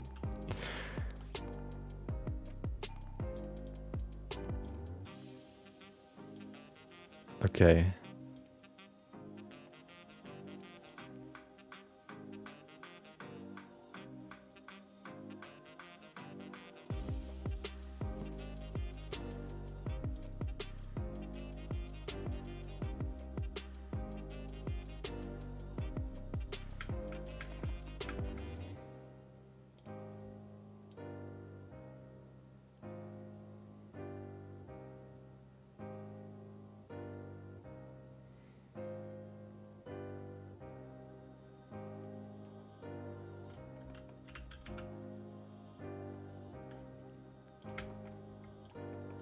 Want to fix or change something here real quick.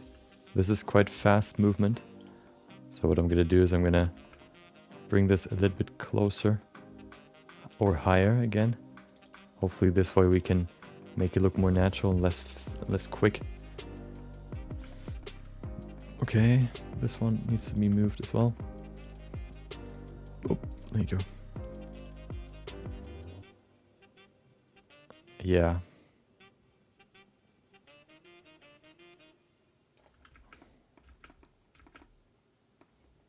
Perfect angle. I think that's okay. It's a little bit choppy, but it's okay.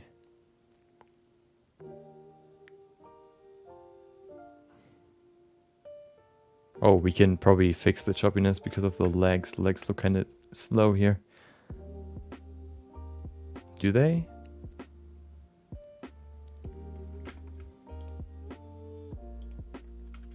Or maybe everything... Hold on. Is everything smooth? Yeah, right? Yeah, okay.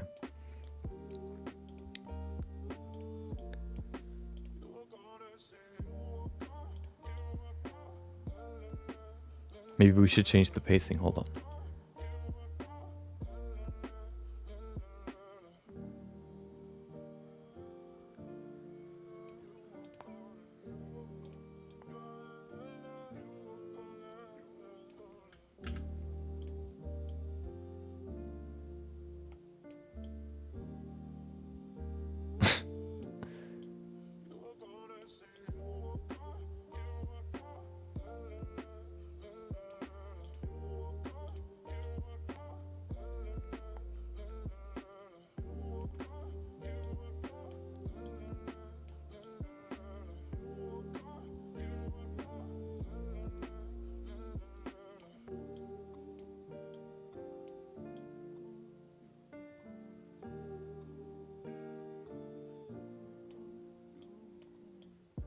Hold on, let's bring this back and just move everything forward.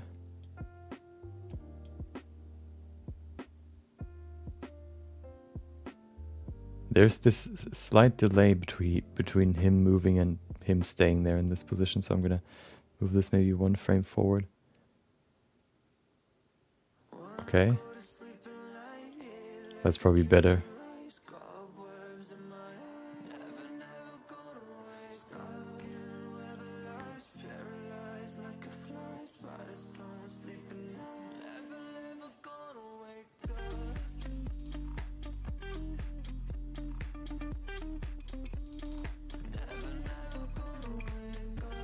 It's still a little bit choppy, but I think that's okay.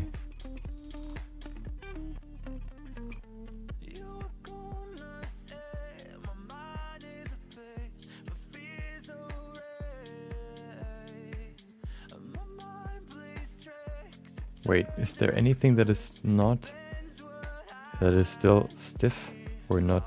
No, everything is interpolated. Okay. Well, yeah, if I wanted to adjust these settings, I could, but that's, you know, something I'm not really interested in right now.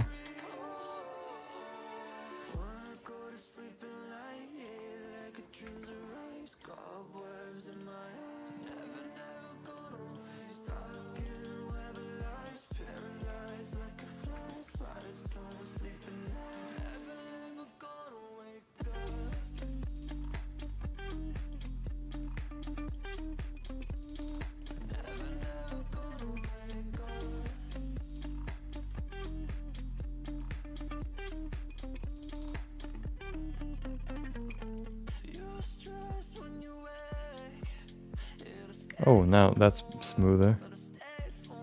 Okay, I think that's okay.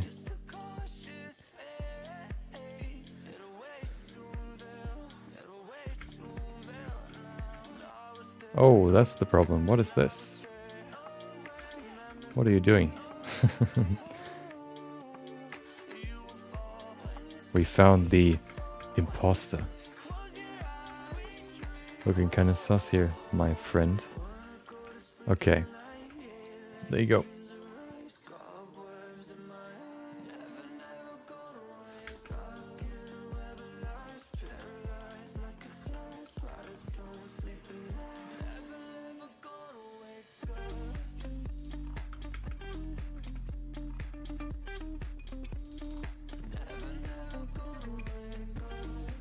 I knew there was something sus about this animation.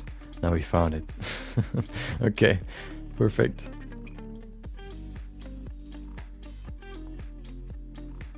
Perfect. Okay. Perfect.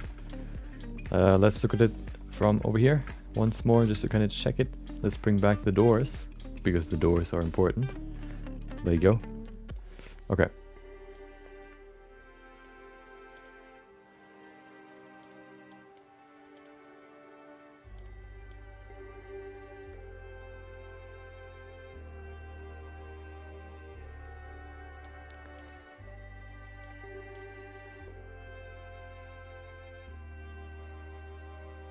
Maybe we could even move this further forward.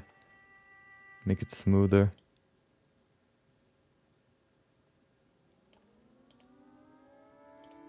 Yeah. Maybe even this, just a little bit further forward.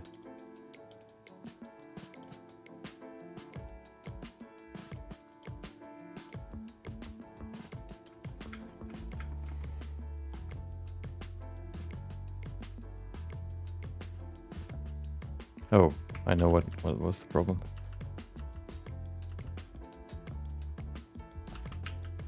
Okay, now we have to move it forward.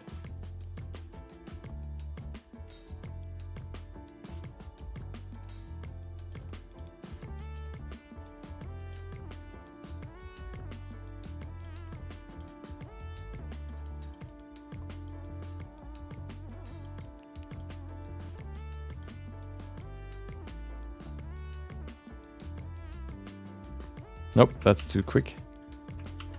There you go, that's probably better. Okay. There he is, running from whatever is chasing him. Perfect.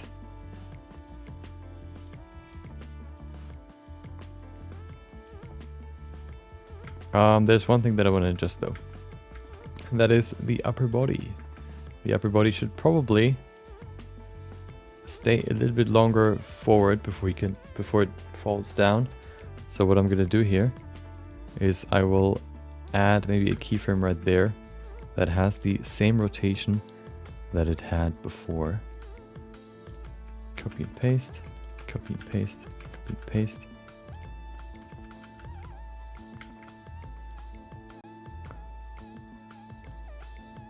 Just to kind of make it more offset the movement.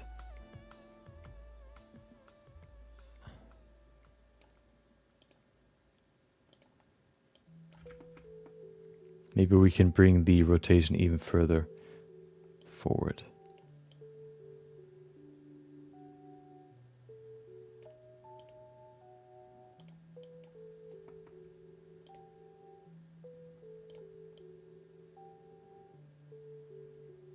Okay.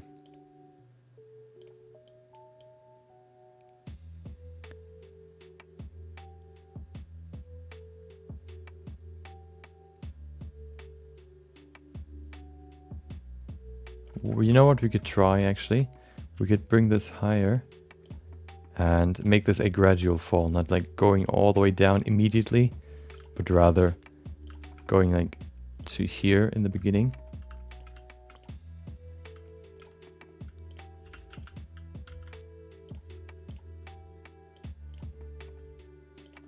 There you go. Oh.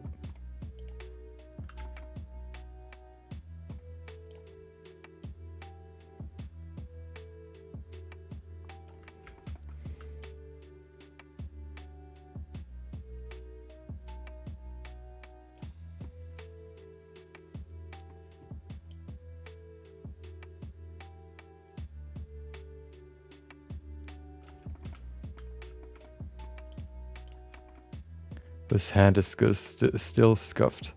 This needs to be fixed.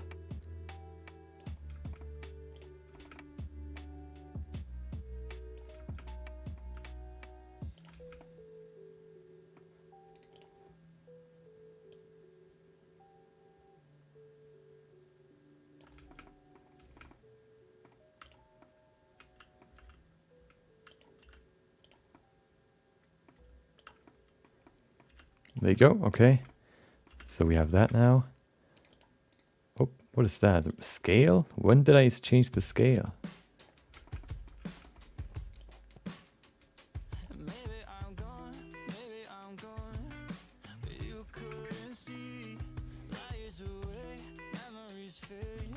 Yeah, that's okay, that's okay.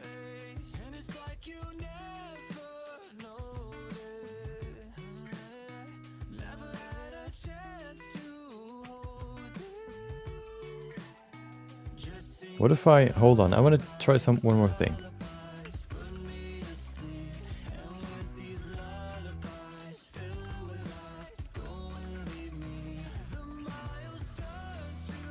What if I put them like over there?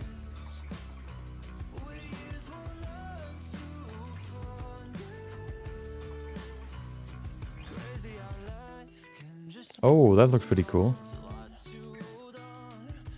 I think that's okay.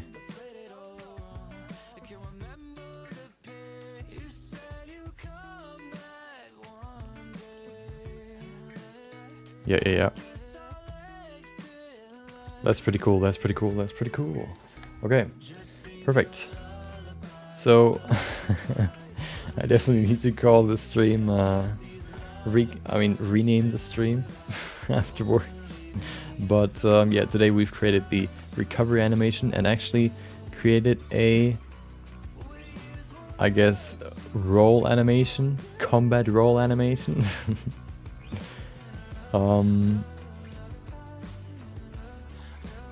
Which looks okay. And then of course he transitions into his running animation. So next up would be him turning around, and then pushing the lever and then climbing. Okay. Yeah, we're gonna animate on Thursday. Tomorrow we're gonna see, we're gonna create a, I guess, small character, and we're gonna see how well we can create particle hair. I mean, how well we can okay, hold on. How well we can create fur using particle hair. That's gonna be tomorrow's topic. So if you want to join that as well, kind of find out how well you can use particle hair to create fur, feel free to join. Yeah, I'm gonna call it here. Thank you for joining. Thank you for chatting. Thank you for just watching. Thank you for listening. Thank you for being here. Hope you enjoyed the stream. And yeah, tomorrow is gonna be another stream. As I said before, fur. I have a character in mind that we're gonna do, which will be pretty fun. So yeah, hope you all enjoy the rest of your day. Take care, and maybe I'll see you next time. Bye bye.